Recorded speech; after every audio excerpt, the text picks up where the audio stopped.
ನಮಸ್ಕಾರ ಎಲ್ಲರಿಗೂ align books ಸಾಫ್ಟ್ವೇರ್ಗೆ ಸ್ವಾಗತ. ಈ ವಿಡಿಯೋದಲ್ಲಿ ನಾವು ಅಲೈನ್ ಬುಕ್ಸ್ ಸಾಫ್ಟ್ವೇರ್ನ ಮಾರಾಟ ವಿಭಾಗವನ್ನು ವಿವರವಾಗಿ ನೋಡೋಣ. ನೀವು ಎಲ್ಲರೂ ಗೊತ್ತಿರುವಂತೆ ಮಾರಾಟವು ಯಾವುದೇ ವ್ಯವಹಾರದ ಅತ್ಯಂತ ಮುಖ್ಯ ಭಾಗವಾಗಿದೆ, ಏಕೆಂದರೆ ಇದು ಲಾಭವನ್ನು ಉಂಟುಮಾಡುತ್ತದೆ. ಆದ್ದರಿಂದ ಇದನ್ನು ಮುಂದುವರಿಸೋಣ.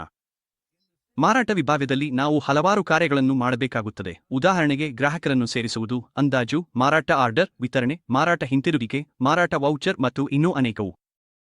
ನನ್ನ ಬಳಿ ಮಾರಾಟದಲ್ಲಿ ಹಲವಾರು ವೌಚರ್ಗಳು ಇವೆ. ಆದರೆ ಅದಕ್ಕೂ ಮೊದಲು ಮಾರಾಟಕ್ಕೆ ಸಂಬಂಧಿಸಿದ ಕೆಲವು ಸಂರಚನಾ ಸೆಟ್ಟಿಂಗ್ಗಳು ನಮ್ಮ ಬಳಿ ಇವೆ. ಹಾಗಾಗಿ ಮೊದಲು ನಾನು ಮಾರಾಟಕ್ಕೆ ಸಂಬಂಧಿಸಿದ ಎಲ್ಲಾ ಸಂರಚನಾ ಸೆಟ್ಟಿಂಗ್ಗಳನ್ನು ವಿವರಿಸುತ್ತೇನೆ. ಸಂರಚನೆಗಾಗಿ ನೀವು ಕನ್ಫಿಗರೇಷನ್ ಮೇಲೆ ಕ್ಲಿಕ್ ಮಾಡಿ, ನಂತರ ಕಂಪನಿ ಸೆಟಪ್ ಮತ್ತು ನಂತರ ಸೇಲ್ಸ್ ಸೆಟಪ್ ಆಯ್ಕೆ ಮಾಡಬೇಕು. ಹಾಗಾದರೆ ಮೊದಲ ಆಯ್ಕೆ ಗ್ರಾಹಕ ಲೇಬಲ್. ಇಲ್ಲಿ ವಿವಿಧ ವ್ಯವಹಾರಗಳಿಗೆ ಅನುಗುಣವಾಗಿ ನಿಮಗೆ ಹಲವಾರು ಲೇಬಲ್ಗಳು ಲಭ್ಯವಿವೆ. ಕೆಲವು ಗ್ರಾಹಕರನ್ನು ಕ್ಲೈಂಟ್ಗಳು ಎಂದು ಕರೆಯಲಾಗುತ್ತದೆ, ಕೆಲವು ಗ್ರಾಹಕರು, ಕೆಲವು ಸದಸ್ಯರು, ವಿದ್ಯಾರ್ಥಿಗಳು, ಹೀಗೆ ವಿವಿಧ ಹೆಸರುಗಳಿಂದ ಕರೆಯಲಾಗುತ್ತಾರೆ. ನಿಮ್ಮ ವ್ಯವಹಾರಕ್ಕೆ ಅನುಗುಣವಾಗಿ ನೀವು ನಿಮ್ಮ ಗ್ರಾಹಕರಿಗೆ ಯಾವುದೇ ಲೇಬಲ್ ಅನ್ನು ಬಳಸಬಹುದು. ಎರಡನೇ ಆಯ್ಕೆ ಲಾಜಿಸ್ಟಿಕ್ ವಿವರಗಳು. ನೀವು ನಿಮ್ಮ ಮಾರಾಟ ವೌಚರ್ಗಳಲ್ಲಿ ಲಾಜಿಸ್ಟಿಕ್ ವಿವರಗಳನ್ನು ಉಲ್ಲೇಖಿಸಲು ಬಯಸಿದರೆ ನಿಮ್ಮ ಮಾರಾಟ ವೌಚರ್ನ ಕೆಳಭಾಗದಲ್ಲಿ ಲಾಜಿಸ್ಟಿಕ್ಸ್ ವಿಭಾಗವನ್ನು ಪಡೆಯುತ್ತೀರಿ. ಇದು ಡಿಫಾಲ್ಟ್ ಆಗಿ ಸಕ್ರಿಯಗೊಳಿಸಲಾದ ಆಯ್ಕೆಯಾಗಿದ್ದು ಇಲ್ಲಿಂದ ನೀವು ಇದನ್ನು ಸಕ್ರಿಯಗೊಳಿಸಬಹುದು. ಮೂರನೇದು, ನಮ್ಮ ಬಳಿ ಕ್ರೆಡಿಟ್ ನಿಯಂತ್ರಣ ಇದೆ. ಮೂಲತಃ ನೀವು ನಿಮ್ಮ ಕ್ರೆಡಿಟ್ ಅನ್ನು ನಿಯಂತ್ರಿಸಲು ಬಯಸಿದರೆ ಈ ಆಯ್ಕೆಯ ಮೂಲಕ ನೀವು ಅದನ್ನು ಮಾಡಬಹುದು. ನೀವು ನಿಮ್ಮ ಗ್ರಾಹಕರನ್ನು ಆನ್ಬೋರ್ಡ್ ಮಾಡುವಾಗ ಮತ್ತು ಗ್ರಾಹಕ ಮಾಸ್ಟರ್ನಲ್ಲಿ ನೀವು ಕ್ರೆಡಿಟ್ ನಿಯಂತ್ರಣ ಮಾನದಂಡಗಳನ್ನು ಉಲ್ಲೇಖಿಸಬಹುದು. ನೀವು ನಿಮ್ಮ ಅಗತ್ಯಕ್ಕೆ ಅನುಗುಣವಾಗಿ ಈ ವೈಶಿಷ್ಟ್ಯವನ್ನು ಸಕ್ರಿಯಗೊಳಿಸಬಹುದು ಅಥವಾ ನಿಷ್ಕ್ರಿಯಗೊಳಿಸಬಹುದು. ನಾಲ್ಕನೇದು, ಡಾಕ್ಯುಮೆಂಟ್ ವರ್ಗೀಕರಣ ಇದೆ. ಕೆಲವೊಮ್ಮೆ ನಿಮ್ಮ ಬಳಿ ಅನೇಕ ವರ್ಗಗಳ ಗ್ರಾಹಕರು ಇರಬಹುದು, ಅಥವಾ ನೀವು ನಿಮ್ಮ ಡಾಕ್ಯುಮೆಂಟ್ಗಳಿಗೆ ವರ್ಗೀಕರಣಗಳನ್ನು ರಚಿಸಲು ಮತ್ತು ನಿಮ್ಮ ಮಾರಾಟ ಇನ್ವಾಯ್ಸ್ಗಳನ್ನು ವರ್ಗೀಕರಿಸಲು ಬಯಸಬಹುದು. ನೀವು ಇದನ್ನು ಇಲ್ಲಿಂದ ಸಕ್ರಿಯಗೊಳಿಸಬಹುದು. ಅದಾದ ನಂತರ ನಮ್ಮ ಬಳಿ ಮಾರಾಟ ಆಧಾರಿತ ಬಿಲ್ಲಿಂಗ್ ಮತ್ತು ಏಜೆಂಟ್ ಆಧಾರಿತ ಬಿಲ್ಲಿಂಗ್ ಇದೆ. ನೀವು ಈ ಆಯ್ಕೆಗಳನ್ನು ಅಗತ್ಯಕ್ಕೆ ಅನುಗುಣವಾಗಿ ಬಳಸಬಹುದು. ನೀವು ಮಾರಾಟ ಆಧಾರಿತ ಬಿಲ್ಲಿಂಗ್ ಅನ್ನು ಸಕ್ರಿಯಗೊಳಿಸಿದರೆ ನಂತರ ನೀವು ಡಾಕ್ಯುಮೆಂಟ್ ಮಟ್ಟ ಮತ್ತು ಐಟಂ ಮಟ್ಟದ ನಡುವೆ ಆಯ್ಕೆ ಮಾಡಬೇಕಾಗುತ್ತದೆ. ಡಾಕ್ಯುಮೆಂಟ್ ಮಟ್ಟ ಎಂದರೆ ನೀವು ಮಾರಾಟ ಬಿಲ್ ರಚಿಸುವಾಗ ಮಾರಾಟಗಾರರ ಹೆಸರು ಎಂಬ ಹೆಸರಿನೊಂದಿಗೆ ಒಂದು ಕ್ಷೇತ್ರ ಸಕ್ರಿಯಗೊಳ್ಳುತ್ತದೆ ಮತ್ತು ನೀವು ಆ ಇನ್ವಾಯ್ಸ್ಗೆ ಒಬ್ಬ ಮಾರಾಟಗಾರರನ್ನು ಆಯ್ಕೆ ಮಾಡುತ್ತೀರಿ. ಐಟಂ ಮಟ್ಟ ಎಂದರೆ ನೀವು ಮಾರಾಟ ಇನ್ವಾಯ್ಸ್ ರಚಿಸುತ್ತಿರುವಾಗ ಮತ್ತು ಐಟಂಗಳನ್ನು ಆಯ್ಕೆ ಮಾಡುತ್ತಿರುವಾಗ ಪ್ರತಿಯೊಂದು ಐಟಂಗೆ ಪ್ರತ್ಯೇಕವಾಗಿ ಒಬ್ಬ ಮಾರಾಟಗಾರರನ್ನು ಆಯ್ಕೆ ಮಾಡಬೇಕಾಗುತ್ತದೆ. ಮುಂದೆ ನಮ್ಮ ಬಳಿ ಮಾರಾಟಗಾರ ಆಧಾರಿತ ಬಿಲ್ಲಿಂಗ್ ಇದೆ. ಇಲ್ಲಿ ಕೂಡ ನಿಮಗೆ ಎರಡು ಆಯ್ಕೆಗಳು ಇವೆ, ಡಾಕ್ಯುಮೆಂಟ್ ಮಟ್ಟ ಮತ್ತು ಐಟಂ ಮಟ್ಟ. ಡಾಕ್ಯುಮೆಂಟ್ ಮಟ್ಟದಲ್ಲಿ ಮಾರಾಟ ಇನ್ವಾಯ್ಸ್ ಸಮಯದಲ್ಲಿ ಮಾರಾಟಗಾರ ಕ್ಷೇತ್ರವನ್ನು ಸಕ್ರಿಯಗೊಳಿಸಲಾಗುತ್ತದೆ ಮತ್ತು ನೀವು ಆ ಇನ್ವಾಯ್ಸ್ಗೆ ಮಾರಾಟಗಾರರನ್ನು ಆಯ್ಕೆ ಮಾಡುತ್ತೀರಿ. ಐಟಂ ಮಟ್ಟದಲ್ಲಿ ನೀವು ಪ್ರತಿ ಐಟಂ ಆಯ್ಕೆ ಮಾಡುವಾಗ ಆ ನಿರ್ದಿಷ್ಟ ಐಟಂಗೆ ಮಾರಾಟಗಾರರನ್ನು ಆಯ್ಕೆ ಮಾಡಬೇಕಾಗುತ್ತದೆ. ಅದೇ ರೀತಿ ಏಜೆಂಟ್ ಆಧಾರಿತ ಬಿಲ್ಲಿಂಗ್ ಅನ್ನು ಸಕ್ರಿಯಗೊಳಿಸಬಹುದು, ಆದರೆ ಇದು ಕೇವಲ ಡಾಕ್ಯುಮೆಂಟ್ ಮಟ್ಟದಲ್ಲಿ ಮಾತ್ರ ಲಭ್ಯವಿದೆ. ಅಂದರೆ ಸಂಪೂರ್ಣ ಮಾರಾಟಕ್ಕೆ ಕೇವಲ ಒಬ್ಬ ಏಜೆಂಟ್ ಆಯ್ಕೆ ಮಾಡಲಾಗುತ್ತಾನೆ ಮತ್ತು ಇದನ್ನು ಐಟಂ ಮಟ್ಟದಲ್ಲಿ ಮಾಡಲಾಗದು. ನೀವು ಇಲ್ಲಿ ಏಜೆಂಟ್ ಆಧಾರಿತ ಬಿಲ್ಲಿಂಗ್ ಅನ್ನು ಸಕ್ರಿಯಗೊಳಿಸಬಹುದು ಅಥವಾ ನಿಷ್ಕ್ರಿಯಗೊಳಿಸಬಹುದು. ಅನಂತರ ನಮಗೆ ತೆರಿಗೆ ಮತ್ತು ದರಗಳ ವಿಭಾಗ ಇದೆ. ಈ ಸೆಟ್ಟಿಂಗ್ ನಿಮ್ಮ ಮಾರಾಟ ವೌಚರ್ಗಳಲ್ಲಿ ತೆರಿಗೆ ಲೆಕ್ಕಾಚಾರವನ್ನು ಹೇಗೆ ಅನ್ವಯಿಸಬೇಕು ಎಂಬುದನ್ನು ನಿಯಂತ್ರಿಸುತ್ತದೆ. ಇದು ಇನ್ಕ್ಲೂಸಿವ್ ತೆರಿಗೆ ಆಗಿರಬಹುದು, ಅಂದರೆ ತೆರಿಗೆ ಮೊತ್ತವನ್ನು ಐಟಂ ದರದಲ್ಲೇ ಸೇರಿಸಲಾಗುತ್ತದೆ, ಅಥವಾ ಎಕ್ಸ್ಕ್ಲೂಸಿವ್ ಆಗಿರಬಹುದು, ಅಂದರೆ ತೆರಿಗೆಯನ್ನು ದರದ ಮೇಲೆ ಹೆಚ್ಚಾಗಿ ಸೇರಿಸಲಾಗುತ್ತದೆ, ಅಥವಾ ಡಾಕ್ಯುಮೆಂಟ್ ಆಧಾರಿತವಾಗಿರಬಹುದು. ಡಾಕ್ಯುಮೆಂಟ್ ಆಧಾರಿತ ಎಂದರೆ ನೀವು ಮಾರಾಟ ಇನ್ವಾಯ್ಸ್ ಸೃಷ್ಟಿಸುವಾಗ ನಿಮ್ಮ ವ್ಯವಹಾರದ ಅಗತ್ಯಗಳ ಪ್ರಕಾರ ತೆರಿಗೆ ಲೆಕ್ಕಾಚಾರವನ್ನು ಇನ್ಕ್ಲೂಸಿವ್ ಅಥವಾ ಎಕ್ಸ್ಕ್ಲೂಸಿವ್ ಆಗಿ ಅನ್ವಯಿಸಬೇಕೆಂದು ತಕ್ಷಣ ಆಯ್ಕೆ ಮಾಡಬಹುದು. ನೀವು ತೆರಿಗೆ ಲೆಕ್ಕಾಚಾರವನ್ನು ಇನ್ಕ್ಲೂಸಿವ್ ಅಥವಾ ಎಕ್ಸ್ಕ್ಲೂಸಿವ್ ಆಗಿ ನಿಗದಿಪಡಿಸಬಹುದು ಅಥವಾ ಡಾಕ್ಯುಮೆಂಟ್ ಆಧಾರಿತ ಆಯ್ಕೆಯೊಂದಿಗೆ ಅದನ್ನು ಲವಚಿಕವಾಗಿಯೂ ಬಿಡಬಹುದು. ಕೊನೆಗೆ ಮಾರಾಟ ಸ್ಟಾಕ್ ಪೋಸ್ಟಿಂಗ್ ಆಯ್ಕೆ ಇದೆ. ಇದು ನಿಮ್ಮ ಸ್ಟಾಕ್ ಯಾವಾಗ ಅಪ್ಡೇಟ್ ಆಗುತ್ತದೆ ಎಂಬುದನ್ನು ನಿಯಂತ್ರಿಸುತ್ತದೆ. ನೀವು ಮಾರಾಟ ಆರ್ಡರ್ ಸೃಷ್ಟಿಸುವ ಸಮಯದಲ್ಲಿ, ಡಿಸ್ಪ್ಯಾಚ್ ಸಮಯದಲ್ಲಿ ಅಥವಾ ಇನ್ವಾಯ್ಸ್ ಸೃಷ್ಟಿಸುವ ಸಮಯದಲ್ಲಿ ನಿಮ್ಮ ಸ್ಟಾಕ್ ಅನ್ನು ಪೋಸ್ಟ್ ಮಾಡಲು ಆಯ್ಕೆ ಮಾಡಬಹುದು. ಉದಾಹರಣೆಗೆ, ನೀವು ಇನ್ವಾಯ್ಸ್ ಆಯ್ಕೆ ಮಾಡಿದರೆ ಮಾರಾಟ ಇನ್ವಾಯ್ಸ್ ಸೃಷ್ಟಿಸಿದಾಗ ಸ್ಟಾಕ್ ಅಪ್ಡೇಟ್ ಆಗುತ್ತದೆ. ನೀವು ಡಿಸ್ಪ್ಯಾಚ್ ಆಯ್ಕೆ ಮಾಡಿದರೆ ಡಿಸ್ಪ್ಯಾಚ್ ಸಮಯದಲ್ಲಿ ಸ್ಟಾಕ್ ಅಪ್ಡೇಟ್ ಆಗುತ್ತದೆ. ಅಥವಾ ನೀವು ಮೊದಲ ಡಾಕ್ಯುಮೆಂಟ್ ಆಯ್ಕೆ ಮಾಡಿದರೆ ನೀವು ಮೊದಲಿಗೆ ಸೃಷ್ಟಿಸುವ ಡಾಕ್ಯುಮೆಂಟ್ ಯಾವುದು, ಡಿಸ್ಪ್ಯಾಚ್ ಅಥವಾ ಇನ್ವಾಯ್ಸ್, ಅದರ ಸಮಯದಲ್ಲಿ ಸ್ಟಾಕ್ ಅಪ್ಡೇಟ್ ಆಗುತ್ತದೆ. ಇದು ಮಾರಾಟ ಮಾಡ್ಯೂಲ್ಗೆ ಸಂಬಂಧಿಸಿದ ಎಲ್ಲಾ ಸಂರಚನಾ ಸೆಟ್ಟಿಂಗ್ಗಳನ್ನು ಒಳಗೊಂಡಿದೆ. ನಿಮ್ಮ ವ್ಯವಹಾರ ಅಗತ್ಯಗಳಿಗೆ ಅನುಗುಣವಾಗಿ ನೀವು ಹೇಗೆ ಮಾರಾಟವನ್ನು ಸೆಟಪ್ ಮಾಡಬಹುದು ಎಂಬುದರ ಸಂಪೂರ್ಣ ಅರಿವು ಇದರಿಂದ ನಿಮಗೆ ಸಿಗುತ್ತದೆ ಎಂದು ನಾನು ಭಾವಿಸುತ್ತೇನೆ. ಮುಂದಿನ ಭಾಗದಲ್ಲಿ ನಾವು ಮಾರಾಟ ಇನ್ವಾಯ್ಸ್ಗಳು, ಆರ್ಡರ್ಗಳು, ರಸೀದಿಗಳ ನಿರ್ವಹಣೆ ಮತ್ತು ಮಾರಾಟ ಮಾಯುನ್ನ ಇತರ ವೈಶಿಷ್ಟ್ಯಗಳ ಬಗ್ಗೆ ಆಳವಾಗಿ ತಿಳಿಯುತ್ತೇವೆ. ಅನಂತರ ನಾವು ಮಾರಾಟ ಮರುಪಾವತಿ ಸ್ಟಾಕ್ ಪೋಸ್ಟಿಂಗ್ ಆಯ್ಕೆಯನ್ನು ಹೊಂದಿದ್ದೇವೆ. ಇದು ಇಲ್ಲಿ ಸಹ ಸಮಾನವಾಗಿದೆ. ನೀವು ಯಾವ ಹಂತದಲ್ಲಿ ನಿಮ್ಮ ಸ್ಟಾಕ್ ಪೋಸ್ಟ್ ಮಾಡಬೇಕೆಂದು ನಿರ್ಧರಿಸಬಹುದು: ಮಾರಾಟ ಮರುಪಾವತಿ ಸಮಯದಲ್ಲಿ, ಚಾಲನ್ ಸಮಯದಲ್ಲಿ ಅಥವಾ ಮೊದಲ ಡಾಕ್ಯುಮೆಂಟ್ ಸಮಯದಲ್ಲಿ. ಹೀಗಾಗಿ ನೀವು ಯಾವ ಟ್ಯಾಬ್ನಲ್ಲಿ ಸ್ಟಾಕ್ ಪೋಸ್ಟ್ ಮಾಡಬೇಕೆಂದು ಆಯ್ಕೆ ಮಾಡಿಕೊಂಡು ಆ ಡಾಕ್ಯುಮೆಂಟ್ ಅನ್ನು ಆಯ್ಕೆ ಮಾಡಬಹುದು. ಮುಂದೆ ನಾವು ರೌಂಡ್ ಆಫ್ ಆಯ್ಕೆಯನ್ನು ಹೊಂದಿದ್ದೇವೆ. ಇಲ್ಲಿ ನೀವು ರೌಂಡಿಂಗ್ ಹೇಗೆ ನಡೆಯಬೇಕು ಎಂದು ಆಯ್ಕೆ ಮಾಡಬಹುದು. ಇದು ಒಮ್ಮೆ ಅಥವಾ 10ನೇ ಅಥವಾ 100ನೇ ಅಂಕೆಗೆ ಸಮೀಪವಾಗಿ ರೌಂಡ್ ಮಾಡಬಹುದು. ಅದಾದ ನಂತರ ಪೋಸ್ಟಿಂಗ್ ಲೆಡ್ಜರ್ ಆಧಾರಿತ ಪಠ್ಯ ಆಯ್ಕೆ ಇದೆ. ಇದು ನೀವು ನಿಮ್ಮ ತೆರಿಗೆ ಲೆಡ್ಜರ್ ಅನ್ನು ವೌಚರ್ ಆಧಾರಿತವಾಗಿಯೇ ಅಥವಾ ಐಟಂ ಆಧಾರಿತವಾಗಿಯೇ ಪೋಸ್ಟ್ ಮಾಡಬೇಕೆಂದು ನಿರ್ಧರಿಸಲು ಸಹಾಯ ಮಾಡುತ್ತದೆ. ವೌಚರ್ ಆಧಾರಿತ ಎಂದರೆ ವೌಚರ್ ರಚಿಸುವ ಸಮಯದಲ್ಲಿ ನೀವು ನಿರ್ದಿಷ್ಟ ತೆರಿಗೆಯನ್ನು ಆಯ್ಕೆ ಮಾಡುತ್ತೀರಿ ಮತ್ತು ಆ ತೆರಿಗೆ ಸಂಪೂರ್ಣ ವೌಚರ್ಗೆ ಅನ್ವಯಿಸುತ್ತದೆ. ಇನ್ನೊಂದೆಡೆ ಐಟಂ ಆಧಾರಿತ ಲೆಡ್ಜರ್ ಪೋಸ್ಟಿಂಗ್ ಎಂದರೆ ನೀವು ಪಠ್ಯ ಆಧಾರಿತವಾಗಿಯೂ ಅಥವಾ ಪ್ರತ್ಯೇಕ ಐಟಂ ಆಧಾರಿತವಾಗಿಯೂ ಮಾರಾಟ ತೆರಿಗೆಯನ್ನು ಪೋಸ್ಟ್ ಮಾಡಬಹುದು. ಹೀಗಾಗಿ ನಿಮ್ಮ ವ್ಯವಹಾರ ಪ್ರಕ್ರಿಯೆಗೆ ಅತ್ಯುತ್ತಮವಾಗಿ ಹೊಂದಿಕೊಳ್ಳುವ ಆಯ್ಕೆಯನ್ನು ನೀವು ಆರಿಸಬಹುದು. ಅನಂತರ ನಾವು ಖರೀದಿ ಮಾರ್ಕಪ್ ಆಧಾರಿತ ಮಾರಾಟ ದರವನ್ನು ಹೊಂದಿದ್ದೇವೆ. ಇಲ್ಲಿ ನೀವು ಖರೀದಿ ದರದ ಮೇಲೆ ಸೇರಿಸಬೇಕಾದ ಯಾವುದೇ ಶೇಕಡಾವಾರು ಮಾರ್ಕಪ್ ಅನ್ನು ನಮೂದಿಸಬಹುದು. ಉದಾಹರಣೆಗೆ, ಖರೀದಿ ದರಕ್ಕಿಂತ 10% ಹೆಚ್ಚು. ನೀವು ಈ ಆಯ್ಕೆಯನ್ನು ಇಲ್ಲಿ ಸಕ್ರಿಯಗೊಳಿಸಬಹುದು ಮತ್ತು ಸಕ್ರಿಯಗೊಳಿಸಿದ ನಂತರ ಮಾರ್ಕಪ್ ಅನ್ನು ಹೇಗೆ ಲೆಕ್ಕ ಹಾಕಬೇಕು ಎಂಬುದನ್ನು ಆಯ್ಕೆ ಮಾಡಬಹುದು. ಖರೀದಿ ದರ, ವೆಚ್ಚ ಅಥವಾ ಎಂಆರ್ಪಿ ಆಧಾರಿತವಾಗಿರಬಹುದು. ಇಲ್ಲವೇ ಮಾರ್ಕಪ್ ರೌಂಡ್ ಆಫ್ ಆಯ್ಕೆಯೂ ಇದೆ. ಮಾರ್ಕಪ್ ಲೆಕ್ಕ ಹಾಕಿದ ನಂತರ ನಿಮ್ಮ ದರಗಳಲ್ಲಿ ದಶಮಾಂಶಗಳು ಇದ್ದರೆ ಅವುಗಳನ್ನು ಇಲ್ಲಿ ಸರಳಗೊಳಿಸಲು ರೌಂಡ್ ಆಫ್ ಮಾಡಬಹುದು. ಮುಂದೆ ಸ್ಟಾಕ್ನಲ್ಲಿ ಅನೇಕ ಎನ್ಆರ್ಪಿಗಳು ಇದ್ದರೆ ಮಾರಾಟದಲ್ಲಿ ಎನ್ಆರ್ಪಿ ಆಯ್ಕೆ ಮಾಡುವ ಆಯ್ಕೆಯೂ ನಿಮಗೆ ಇದೆ.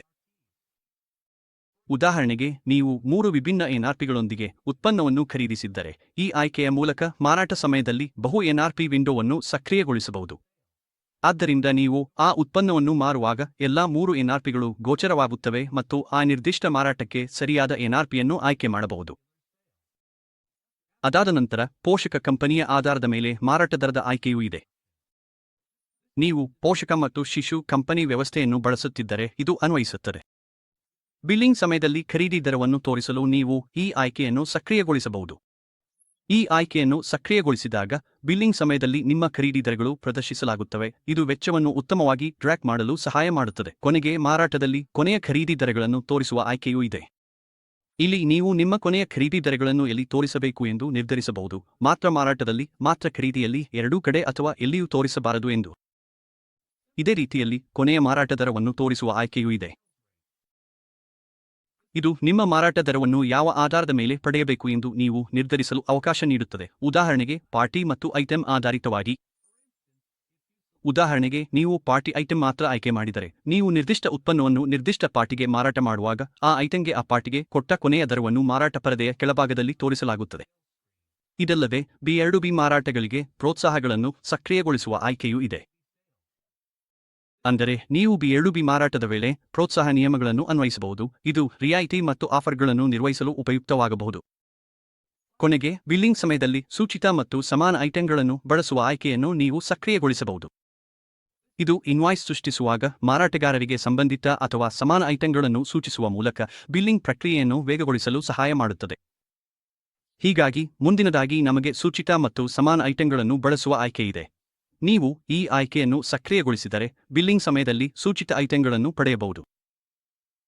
ಉದಾಹರಣೆಗೆ, ನೀವು ಡೇಟಾಗೆ ಬಿಲ್ ಮಾಡುತ್ತಿದ್ದರೆ ಸಾಫ್ಟ್ವೇರ್ ಸಂಬಂಧಿತ ಐಟಂಗಳು ಅಥವಾ ಕಾಟನ್ ಅಥವಾ ನೀವು ಮಾರಾಟ ಮಾಡುತ್ತಿರುವ ಉತ್ಪನ್ನಗಳಿಗೆ ಸಮಾನ ಅಥವಾ ಪೂರಕವಾದ ಉತ್ಪನ್ನಗಳನ್ನು ಸೂಚಿಸುತ್ತದೆ. ಇದು ಬಿಲ್ಲಿಂಗ್ ಮತ್ತು ಕ್ರಾಸ್ ಸೆಲ್ಲಿಂಗ್ ಪ್ರಕ್ರಿಯೆಯನ್ನು ವೇಗಗೊಳಿಸಲು ಸಹಾಯ ಮಾಡುತ್ತದೆ. ಅನಂತರ ನಮಗೆ ಮಾರಾಟ ಕಸ್ಟಮ್ ಫೀಲ್ಡ್ ಇದೆ. ನೀವು ನಿಮ್ಮ ಮಾರಾಟ ವೌಚರ್ನಲ್ಲಿ ಕೆಲವು ಹೆಚ್ಚುವರಿ ಮಾಹಿತಿ ಅಥವಾ ಕಸ್ಟಮ್ ಇನ್ಪುಟ್ ಸೇರಿಸಲು ಬಯಸಿದರೆ ಈ ಆಯ್ಕೆಯನ್ನು ಇಲ್ಲಿ ಸಕ್ರಿಯಗೊಳಿಸಬಹುದು. ನೀವು ಫೀಲ್ಡ್ ಹೆಸರನ್ನು ನಮೂದಿಸಬಹುದು ಮತ್ತು ಈ ಕಸ್ಟಮ್ ಫೀಲ್ಡ್ ನೀವು ಮಾರಾಟ ವೌಚರ್ ರಚಿಸುವಾಗ ಅಥವಾ ಯಾವುದೇ ಮಾರಾಟ ಮಾಡ್ಯೂಲ್ ವೌಚರ್ ಬಳಸುವಾಗ ಕಾಣಿಸುತ್ತದೆ. ಅದೇ ರೀತಿ ಗ್ರಾಹಕರಿಗಾಗಿ ಕಸ್ಟಮ್ ಫೀಲ್ಡ್ ಆಯ್ಕೆಯೂ ಇದೆ. ಗ್ರಾಹಕರನ್ನು ಆನ್ಬೋರ್ಡ್ ಮಾಡುವಾಗ ಗ್ರಾಹಕ ಮಾಸ್ಟರ್ನಲ್ಲಿ ನಿಮಗೆ ಅನೇಕ ಪೂರ್ವನಿರ್ಧರಿತ ಆಯ್ಕೆಗಳು ಲಭ್ಯವಿವೆ, ಆದರೆ ಅವುಗಳಲ್ಲಿ ಯಾವುದೂ ನಿಮ್ಮ ನಿಖರ ಅಗತ್ಯಗಳಿಗೆ ಹೊಂದಿಕೆಯಾಗದಿದ್ದರೆ ನೀವು ಇಲ್ಲಿ ನಿಮ್ಮ ಅಗತ್ಯಗಳಿಗೆ ಅನುಗುಣವಾಗಿ ಕಸ್ಟಮ್ ಫೀಲ್ಡ್ ಅನ್ನು ಸಕ್ರಿಯಗೊಳಿಸಬಹುದು. ಉದಾಹರಣೆಗೆ, ನಾನು ಟೆಸ್ಟ್ ಎಂಬ ಕಸ್ಟಮ್ ಫೀಲ್ಡ್ ಅನ್ನು ರಚಿಸಬಹುದು ಮತ್ತು ನಂತರ ಫೀಲ್ಡ್ ಪ್ರಕಾರವನ್ನು ಆಯ್ಕೆ ಮಾಡಬಹುದು. ನಿಮಗೆ ಬೇಕಾದ ಪ್ರಕಾರ ಇದು ಸ್ಟ್ರಿಂಗ್, ನ್ಯೂಮೆರಿಕ್, ಕರೆನ್ಸಿ, ಮೆಷರ್ ಅಥವಾ ದಿನಾಂಕವಾಗಿರಬಹುದು. ಮುಂದೆ ನಮಗೆ ಪೋಸ್ಟ್ ಗ್ರಾಹಕ ಕಸ್ಟಮ್ ಫೀಲ್ಡ್ ಇದೆ.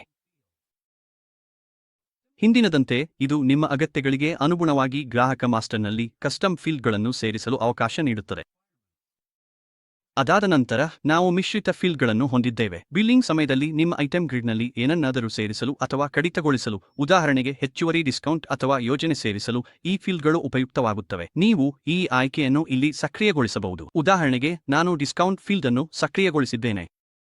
ಈ ಫೀಲ್ಡ್ ನಂತರ ನಾನು ಸೇಲ್ಸ್ ವೌಚರ್ ಅಥವಾ ಯಾವುದೇ ಸೇಲ್ಸ್ ಸಂಬಂಧಿತ ವೌಚರ್ ಅನ್ನು ಐಟಂ ಗ್ರಿಡ್ನಲ್ಲೇ ರಚಿಸುವಾಗ ಕಾಣಿಸುತ್ತದೆ. ಮಿಶ್ರಿತ ಫೀಲ್ಡ್ ರಚಿಸಲು ನೀವು ಅದಕ್ಕೆ ಹೆಸರನ್ನು ನೀಡಬೇಕು, ತೆರಿಗೆ ವರ್ತನೆಯನ್ನು ಆಯ್ಕೆ ಮಾಡಬೇಕು, ಅದು ತೆರಿಗೆಗೆ ಮೊದಲು ಅಥವಾ ನಂತರ ಅನ್ವಯಿಸುತ್ತದೆ ಎಂಬುದನ್ನು ಆಯ್ಕೆ ಮಾಡಬೇಕು, ಮತ್ತು ಅದು ಲೆಕ್ಕಾಚಾರ ಆಧಾರಿತವಾಗಿರಬೇಕೋ ಅಥವಾ ನಿಗದಿತ ಮೊತ್ತವಾಗಿರಬೇಕೋ ನಿರ್ಧರಿಸಬೇಕು. ನೀವು ಶೇಕಡಾವಾರು ಲೆಕ್ಕಾಚಾರ ಮಾಡಬೇಕೇ ಅಥವಾ ನಿಗದಿತ ಮೊತ್ತವನ್ನು ಹಾಕಬೇಕೆಂದು ನಿರ್ಧರಿಸಬಹುದು ಮತ್ತು ಯಾವ ಮೌಲ್ಯದ ಆಧಾರದ ಮೇಲೆ ಲೆಕ್ಕಾಚಾರ ಮಾಡಬೇಕೆಂಬುದನ್ನು ಸೂಚಿಸಬಹುದು. ಅದು ಮೂಲ ಮೌಲ್ಯ, ಒಡುತ್ತಿರುವ ಒಟ್ಟು ಪ್ರಮಾಣ ಅಥವಾ ಪೆಗ್ ಪ್ರಮಾಣವಾಗಿರಬಹುದು. ನಂತರ ನೀವು ಪೋಸ್ಟಿಂಗ್ ಜೇಲ್ ಖಾತೆಯನ್ನು ಆಯ್ಕೆ ಮಾಡಬೇಕು, ಅಂದರೆ ಈ ಮೊತ್ತವನ್ನು ನಿಮ್ಮ ಲೆಡ್ಜರ್ನಲ್ಲಿ ಯಾವ ಖಾತೆಗೆ ಪೋಸ್ಟ್ ಮಾಡಬೇಕೆಂದು ನಿರ್ಧರಿಸಬಹುದು. ಕೊನೆಯಲ್ಲಿ ಈ ಫೀಲ್ಡ್ ಕಡಿತ, ಸೇರ್ಪಡೆ ಅಥವಾ ಫ್ಲೋಟಿಂಗ್ ಮೌಲ್ಯವಾಗಿರಬೇಕೆಂದು ನೀವು ನಿರ್ಧರಿಸಬಹುದು. ಮುಂದೆ ಸಾಗಿದರೆ ಡಾಕ್ಯುಮೆಂಟ್ ಮಟ್ಟದಲ್ಲಿ ಬಿಲ್ಲಿಂಗ್ ಸೆಟಪ್ ಇದೆ. ನೀವು ನಿಮ್ಮ ಸಂಪೂರ್ಣ ಬಿಲ್ಲಿನಲ್ಲಿ ಏನನ್ನಾದರೂ ಸೇರಿಸಬೇಕಾದರೆ ಅಥವಾ ಕಡಿತಗೊಳಿಸಬೇಕಾದರೆ, ಉದಾಹರಣೆಗೆ ನೀವು ಫ್ರೈಟ್ ದರವನ್ನು ವಿಧಿಸಬೇಕಾದರೆ ಅಥವಾ ಹೆಚ್ಚುವರಿ ರಿಯಾಯಿತಿ ನೀಡಬೇಕಾದರೆ, ಇಲ್ಲಿ ಮಿಸೆಲಿನಿಯಸ್ ಫೀಲ್ಡ್ಗಳನ್ನು ಸಕ್ರಿಯಗೊಳಿಸಬಹುದು ಅಥವಾ ನಿಷ್ಕ್ರಿಯಗೊಳಿಸಬಹುದು. ಇದರಲ್ಲಿ ಫ್ರೈಟ್ ಶುಲ್ಕಗಳು, ಬಿಲ್ ರಿಯಾಯಿತಿಗಳು, ರಿಬೇಟ್ಗಳು ಅಥವಾ ನೀವು ನಿಮ್ಮ ಮಾರಾಟ ವೌಚರ್ನಲ್ಲಿ ಸೇರಿಸಬೇಕಾದ ಅಥವಾ ಕಡಿತಗೊಳಿಸಬೇಕಾದ ಯಾವುದೇ ಹೆಚ್ಚುವರಿ ಅಂಶಗಳು ಇರಬಹುದು. ಉದಾಹರಣೆಗೆ, ನಾನು ಇಲ್ಲಿ ಟಿಸಿಎಸ್ ಅನ್ನು ಸಕ್ರಿಯಗೊಳಿಸಿದ್ದೇನೆ, ಅಂದರೆ ಮಾರಾಟ ಇನ್ವಾಯ್ಸ್ನಲ್ಲಿ ಟ್ಯಾಕ್ಸ್ ಕಲೆಕ್ಟೆಡ್ ಅಟ್ ಸೋರ್ಸ್ ವಿಧಿಸಲು. ನಾನು ಮಿಸೆಲಿನಿಯಸ್ ಫೀಲ್ಡ್ ಹೆಸರನ್ನು ಉಲ್ಲೇಖಿಸಿದ್ದೇನೆ, ತೆರಿಗೆಯ ವರ್ತನೆಯನ್ನು ಆಫ್ಟರ್ ಟ್ಯಾಕ್ಸ್ ಎಂದು ಆಯ್ಕೆ ಮಾಡಿದ್ದೇನೆ, ಮತ್ತು ಲೆಕ್ಕಾಚಾರದ ಪ್ರಕಾರವನ್ನು ತೆರಿಗೆಯೊಂದಿಗೆ ಚಾಲ್ತಿಯಲ್ಲಿರುವ ಒಟ್ಟು ಮೊತ್ತದ ಮೇಲೆ ಲೆಕ್ಕಹಾಕುವ ಸ್ಥಿರ ಮೊತ್ತ ಎಂದು ಆಯ್ಕೆ ಮಾಡಿದ್ದೇನೆ. ನಂತರ ನಾನು ಪೋಸ್ಟಿಂಗ್ ಜೇಲ್ ಖಾತೆಯನ್ನು ಆಯ್ಕೆ ಮಾಡುತ್ತೇನೆ. ನೀವು ಇದನ್ನು ಖಾಲಿ ಬಿಡಿದರೆ, ಮೊತ್ತವು ಡೀಫಾಲ್ಟ್ ಆಗಿ ನಿಮ್ಮ ಮಾರಾಟ ಖಾತೆಗೆ ಪೋಸ್ಟ್ ಆಗುತ್ತದೆ. ಆದರೆ ನೀವು ಇದನ್ನು ನಿರ್ದಿಷ್ಟ ಲೆಡ್ಜರ್ಗೆ ಪೋಸ್ಟ್ ಮಾಡಬೇಕೆಂದಿದ್ದರೆ, ಇಲ್ಲಿ ಆಯ್ಕೆ ಮಾಡಬಹುದು, ಉದಾಹರಣೆಗೆ ಟಿಸಿಎಸ್, ಟಿಡಿಎಸ್ ಅಥವಾ ಟಿಸಿಎಸ್ ವಾಹನ. ನೀವು ಇದನ್ನು ಸೇರಿಸುವುದೋ ಅಥವಾ ಕಡಿತಗೊಳಿಸುವುದೋ ಎಂದು ಆಯ್ಕೆ ಮಾಡಬಹುದು ಮತ್ತು ಇದು ಪಕ್ಷವಾರು ಅಥವಾ ಡಾಕ್ಯುಮೆಂಟ್ವಾರು ಅನ್ವಯವಾಗುತ್ತದೆಯೇ ಎಂಬುದನ್ನು ಆಯ್ಕೆ ಮಾಡಬಹುದು. ಹೀಗಾಗಿ ನಿಮ್ಮ ಮಾರಾಟ ಮಾಡ್ಯೂಲ್ಗೆ ಸಂಬಂಧಿಸಿದಂತೆ ನಿಮಗೆ ತಿಳಿಯಬೇಕಾದ ಪ್ರಮುಖ ಸಂರಚನೆಗಳು ಇದರಿಂದ ಪೂರ್ಣಗೊಳ್ಳುತ್ತವೆ. ಈಗ ನಾನು ಈ ಸೆಟಪ್ ಅನ್ನು ಉಳಿಸುತ್ತಿದ್ದೇನೆ. ಹಾಗಾದರೆ ನಾವು ಮಾರಾಟ ವಿಭಾಗಕ್ಕೆ ಹೋಗೋಣ. ಮೊದಲು ನಮ್ಮ ಬಳಿ ಗ್ರಾಹಕರ ಆನ್ಬೋರ್ಡಿಂಗ್ ಇದೆ. ನೀವು ಮಾರಾಟವನ್ನು ಕ್ಲಿಕ್ ಮಾಡಿ ನಂತರ ಗ್ರಾಹಕರನ್ನು ಆಯ್ಕೆ ಮಾಡಿದರೆ ನಿಮಗೆ ಹಲವಾರು ಆಯ್ಕೆಗಳು ಕಾಣಿಸುತ್ತವೆ. ನೀವು ಹೇಗೆ ಹೊಸ ಗ್ರಾಹಕನನ್ನು ರಚಿಸಿ ಅವರನ್ನು ಆನ್ಬೋರ್ಡ್ ಮಾಡಬಹುದು ಎಂಬುದನ್ನು ನಾನು ವಿವರಿಸುತ್ತೇನೆ. ಹೊಸ ಗ್ರಾಹಕನನ್ನು ರಚಿಸಲು ಕೇವಲ ಹೊಸ ಗ್ರಾಹಕ ಮೇಲೆ ಕ್ಲಿಕ್ ಮಾಡಿ ಗ್ರಾಹಕ ಮಾಸ್ಟರ್ ವಿಂಡೋ ತೆರೆಯುತ್ತದೆ. ಇಲ್ಲಿ ಮೊದಲ ಮತ್ತು ಅತ್ಯಂತ ಆಸಕ್ತಿದಾಯಕ ಆಯ್ಕೆಯೆಂದರೆ ಗೆಸ್ಟ್ ಸಂಖ್ಯೆಯನ್ನು ಪಡೆಯುವ ಆಯ್ಕೆಯಾಗಿದೆ. ನಿಮ್ಮ ಬಳಿ ಗ್ರಾಹಕರ ಗೆಸ್ಟ್ ಸಂಖ್ಯೆ ಇದ್ದರೆ ಅದನ್ನು ನಮೂದಿಸಿ, ಗೆಸ್ಟ್ ಸಂಖ್ಯೆಯಿಂದ ಮಾಹಿತಿ ಪಡೆಯಿರಿ ಎಂಬ ಆಯ್ಕೆಯ ಮೇಲೆ ಕ್ಲಿಕ್ ಮಾಡಿ. ಪಕ್ಷಿಯ ಹೆಸರು, ಪಿನ್ ಸಂಖ್ಯೆ, ವಿವರವಾದ ವಿಳಾಸ, ರಾಜ್ಯ ಮತ್ತು ಇತರ ಮೂಲಭೂತ ವಿವರಗಳು ಆ ಗೆಸ್ಟ್ ಸಂಖ್ಯೆಗೆ ಸಂಬಂಧಿಸಿದ ಗೆಸ್ಟ್ ಪೋರ್ಟಲ್ನಿಂದ ಸ್ವಯಂಚಾಲಿತವಾಗಿ ಪಡೆಯಲಾಗುತ್ತದೆ. ಇದು ಬಹಳಷ್ಟು ಸಮಯವನ್ನು ಉಳಿಸುತ್ತದೆ. ಅದಾದ ನಂತರ ನೀವು ಬಯಸಿದರೆ ಇನ್ನೂ ಕೆಲವು ವಿವರಗಳನ್ನು, ಉದಾಹರಣೆಗೆ ಪ್ರದೇಶವನ್ನು ತುಂಬಬಹುದು. ನಿಮ್ಮ ಅಗತ್ಯಗಳ ಆಧಾರದ ಮೇಲೆ ನೀವು ಅನೇಕ ಪ್ರದೇಶಗಳು ಅಥವಾ ಗ್ರಾಹಕ ವರ್ಗಗಳನ್ನು ರಚಿಸಬಹುದು. ಹೊಸ ಗ್ರಾಹಕ ವರ್ಗವನ್ನು ರಚಿಸಲು ಕೇವಲ ಪ್ಲಸ್ ಐಕಾನ್ ಮೇಲೆ ಕ್ಲಿಕ್ ಮಾಡಿ ಮತ್ತು ನಿಮ್ಮ ವರ್ಗವನ್ನು ಇಲ್ಲಿ ಸೇರಿಸಿ. ನಂತರ ನಾವು ಗೆಸ್ಟ್ ಸಂಖ್ಯೆ ಕ್ಷೇತ್ರವನ್ನು ಹೊಂದಿದ್ದೇವೆ. ಅದಕ್ಕೆ ಮುಂದಾಗಿ ಗ್ರಾಹಕರ ಗೆಸ್ಟ್ ವರ್ಗವನ್ನು ನಮೂದಿಸಬಹುದು. ಈ ವರ್ಗವು ನೋಂದಾಯಿತ, ನೋಂದಾಯಿಸದ, ಸಂಯೋಜಿತ ವ್ಯಾಪಾರಿ, ಯುಎನ್, ಎಸ್ಎ, ರಫ್ತು ಗೃಹ ಅಥವಾ ವಿದೇಶಿ ಪಕ್ಷವಾಗಿರಬಹುದು. ನೀವು ಸೂಕ್ತವಾದುದನ್ನು ಆಯ್ಕೆ ಮಾಡಬಹುದು. ಈ ಪಕ್ಷದ ಗೆಸ್ಟ್ ಸಂಖ್ಯೆ ಅಮಾನತುಗೊಂಡಿದ್ದರೆ ಅದನ್ನು ಗುರುತಿಸಲು ಒಂದು ಚೆಕ್ ಬಾಕ್ಸ್ ಇದೆ. ನೀವು ಇಲ್ಲಿ ಪಿನ್ ಸಂಖ್ಯೆಯನ್ನು ಕೂಡ ನಮೂದಿಸಬಹುದು. ನಂತರ ಈ ಪಕ್ಷಕ್ಕೆ ತೆರಿಗೆ ಶೈಲಿಯನ್ನು ಹೊಂದಿಸಬಹುದು. ಇದು ಎಕ್ಸ್ಕ್ಲೂಸಿವ್ ಅಥವಾ ಇನ್ಕ್ಲೂಸಿವ್ ಆಗಿರಬಹುದು. ನೀವು ತೆರಿಗೆ ಲೆಕ್ಕಾಚಾರವನ್ನು ಪಕ್ಷದ ಪ್ರಕಾರವೂ ಹೊಂದಿಸಬಹುದು. ನೀವು ಈ ಗ್ರಾಹಕರಿಗೆ ಚೆಕ್ಸ್ ವಿಧಿಸಲು ಬಯಸಿದರೆ ಆ ಆಯ್ಕೆಯನ್ನು ಇಲ್ಲಿ ಸಕ್ರಿಯಗೊಳಿಸಬಹುದು. ನೀವು ಇದನ್ನು ಸಕ್ರಿಯಗೊಳಿಸಿದಾಗ ಕೆಳಭಾಗದಲ್ಲಿ ಚೆಕ್ಸ್ ವಿಭಾಗವು ಕಾಣಿಸುತ್ತದೆ. ಅಲ್ಲಿ ನೀವು ಚೆಕ್ಸ್ ವಿಭಾಗವನ್ನು ಆಯ್ಕೆ ಮಾಡಿ ಚೆಕ್ಸ್ ಮೊತ್ತವನ್ನು ನಿರ್ದಿಷ್ಟಪಡಿಸಬಹುದು. ಮುಂದೆ ಸಾಗಿದರೆ ಇಲ್ಲಿ ಸಂವಹನ ವಿಭಾಗವಿದೆ. ಇದರಲ್ಲಿ ಬಿಲ್ಲಿಂಗ್ ಮತ್ತು ಶಿಪ್ಪಿಂಗ್ ಮಾಹಿತಿಯನ್ನು ಒಳಗೊಂಡಿದೆ. ಉದಾಹರಣೆಗೆ ವಿಳಾಸ, ದೇಶ, ರಾಜ್ಯ, ನಗರ, ಪಿನ್ ಕೋಡ್, ಫೋನ್ ಸಂಖ್ಯೆ, ಇಮೇಲ್ ಐಡಿ ಮತ್ತು ಪಿನ್ ಕೋಡ್ ಆಧಾರಿತವಾಗಿ ಸ್ವಯಂಚಾಲಿತವಾಗಿ ಭರ್ತಿಯಾಗುವ ರೇಖಾಂಶ ಮತ್ತು ಅಕ್ಷಾಂಶ ಕೂಡ ಸೇರಿವೆ. ಗ್ರಾಹಕರಿಗೆ ಬೇರೆ ಶಿಪ್ಪಿಂಗ್ ವಿಳಾಸವಿದ್ದರೆ ನೀವು ಅದನ್ನು ಇಲ್ಲಿ ನಮೂದಿಸಬಹುದು. ಇಲ್ಲದಿದ್ದರೆ ನೀವು ಬಿಲ್ಲಿಂಗ್ ವಿಳಾಸವನ್ನು ಶಿಪ್ಪಿಂಗ್ಗೆ ನಕಲಿಸಬಹುದು. ಅನಂತರ ಇಲ್ಲಿ ರೂಟ್ ಮ್ಯಾಪ್ ಆಯ್ಕೆ ಇದೆ. ನೀವು ಈ ಗ್ರಾಹಕರಿಗಾಗಿ ಒಂದು ಮಾರ್ಗವನ್ನು ರಚಿಸಬಹುದು. ಇದು ನೀವು ಮಾರಾಟಗಾರರ ಪ್ರಕಾರ ಬಿಲ್ಲಿಂಗ್ ಮತ್ತು ಸಂಗ್ರಹಣೆಗಳನ್ನು ಮಾಡುತ್ತಿದ್ದರೆ ಉಪಯುಕ್ತವಾಗಿದೆ. ನಿಮ್ಮ ಮಾರಾಟಗಾರರು ಈ ಮಾರ್ಗಕ್ಕೆ ನಕ್ಷೆಗೊಳಿಸಲ್ಪಟ್ಟಿದ್ದರೆ, ಮಾರಾಟಗಾರರು ಗ್ರಾಹಕರ ಸ್ಥಳಕ್ಕೆ ಭೇಟಿ ನೀಡಿದರೋ ಇಲ್ಲವೋ ಎಂಬುದನ್ನು ಟ್ರ್ಯಾಕ್ ಮಾಡಲು ಇದು ಸಹಾಯ ಮಾಡುತ್ತದೆ. ಹೀಗಾಗಿ ನೀವು ಗ್ರಾಹಕ ಮಾಸ್ಟರ್ ಮತ್ತು ಮಾರಾಟ ಬೆಲೆಪಟ್ಟಿಯನ್ನು ಭರ್ತಿ ಮಾಡಿದ ನಂತರ ನೀವು ಮಾರಾಟ ದಾಖಲೆಗಳಿಗೆ ಸಾಗುತ್ತೀರಿ. ಮೊದಲ ದಾಖಲೆ ಪ್ರಕಾರವು ಅಂದಾಜು ಎಸ್ಟಿಮೇಟ್ ಆಗಿದೆ. ಕೆಲವು ಗ್ರಾಹಕರು ಇದನ್ನು ಕೊಟೇಶನ್ ಎಂದು ಕರೆಯುತ್ತಾರೆ, ಆದರೆ ಅವು ಮೂಲತಃ ಒಂದೇ ಆಗಿವೆ. ನೀವು ಎಸ್ಟಿಮೇಟ್ ಮೇಲೆ ಕ್ಲಿಕ್ ಮಾಡಿದಾಗ ಎಸ್ಟಿಮೇಟ್ ವಿಂಡೋ ತೆರೆಯುತ್ತದೆ. ಇಲ್ಲಿ ಮೊದಲು ನೀವು ಗೆಸ್ಟ್ ಪ್ರಕಾರವನ್ನು ಆಯ್ಕೆ ಮಾಡಬೇಕಾಗುತ್ತದೆ. ಇದು tax invoice, export bonded invoice, non export invoice, e commerce ಸರಬರಾಜು, ಬಿಲ್ ಆಫ್ ಸಪ್ಲೈ ಅಥವಾ ಶಾಖಾ ವರ್ಗಾವಣೆ ಆಗಿರಬಹುದು. ನೀವು ಮುಂದುವರಿಯುವ ಮೊದಲು ಇಲ್ಲಿ ಸರಿಯಾದ ಗೆಸ್ಟ್ ವರ್ಗ ಅಥವಾ ಗೆಸ್ಟ್ ಪ್ರಕಾರವನ್ನು ಆಯ್ಕೆ ಮಾಡಬಹುದು. ಮುಂದೆ ನಾವು ಗ್ರಾಹಕ ಆಯ್ಕೆಯನ್ನು ಹೊಂದಿದ್ದೇವೆ. ಇಲ್ಲಿ ನೀವು ನಿಮ್ಮ ಗ್ರಾಹಕನನ್ನು ಆಯ್ಕೆ ಮಾಡಬೇಕಾಗುತ್ತದೆ. ಉದಾಹರಣೆಗೆ, ನಾವು ಈಗಾಗಲೇ ರಚಿಸಿರುವ ಒಬ್ಬ ಗ್ರಾಹಕ ಮಾಸ್ಟರ್ನಲ್ಲಿ ಗ್ರಾಹಕರ ಇಮೇಲ್ ಐಡಿ ನಮೂದಿಸಲಾಗಿದ್ದರೆ ಅದು ಈ ಕ್ಷೇತ್ರದಲ್ಲಿ ಸ್ವಯಂಚಾಲಿತವಾಗಿ ತುಂಬಲಾಗುತ್ತದೆ. ಅದಾದ ನಂತರ ಕರೆನ್ಸಿ ಆಯ್ಕೆಯಿದೆ. ನೀವು ಬಹು ಕರೆನ್ಸಿಗಳಲ್ಲಿ ಬಿಲ್ ರಚಿಸುತ್ತಿದ್ದರೆ ಇಲ್ಲಿ ಕರೆನ್ಸಿಯನ್ನು ಆಯ್ಕೆ ಮಾಡಬಹುದು, ಉದಾಹರಣೆಗೆ ಅಮೆರಿಕನ್ ಡಾಲರ್ ಅಥವಾ ಭಾರತೀಯ ರೂಪಾಯಿ. ನೀವು ವಿದೇಶಿ ಕರೆನ್ಸಿಯನ್ನು ಆಯ್ಕೆ ಮಾಡಿದರೆ ಪರಿವರ್ತನೆ ದರವನ್ನು ಸೂಚಿಸಬಹುದು. ಭಾರತೀಯ ರೂಪಾಯಿಗೆ ಪರಿವರ್ತನೆ ದರ ಡೀಫಾಲ್ಟ್ ಆಗಿ 1 ಆಗಿರುತ್ತದೆ. ಮುಂದೆ ಅಂದಾಜು ದಿನಾಂಕ, ಅಂದಾಜು ಸಂಖ್ಯೆ ಮತ್ತು ಈ ಅಂದಾಜಿಗೆ ಸಂಬಂಧಿಸಿದ ಯಾವುದೇ ರೆಫರೆನ್ಸ್ ಡಾಕ್ಯುಮೆಂಟ್ ಇದ್ದರೆ ಇಲ್ಲಿ ರೆಫರೆನ್ಸ್ ಸಂಖ್ಯೆ ಮತ್ತು ರೆಫರೆನ್ಸ್ ದಿನಾಂಕವನ್ನು ಉಲ್ಲೇಖಿಸಬಹುದು.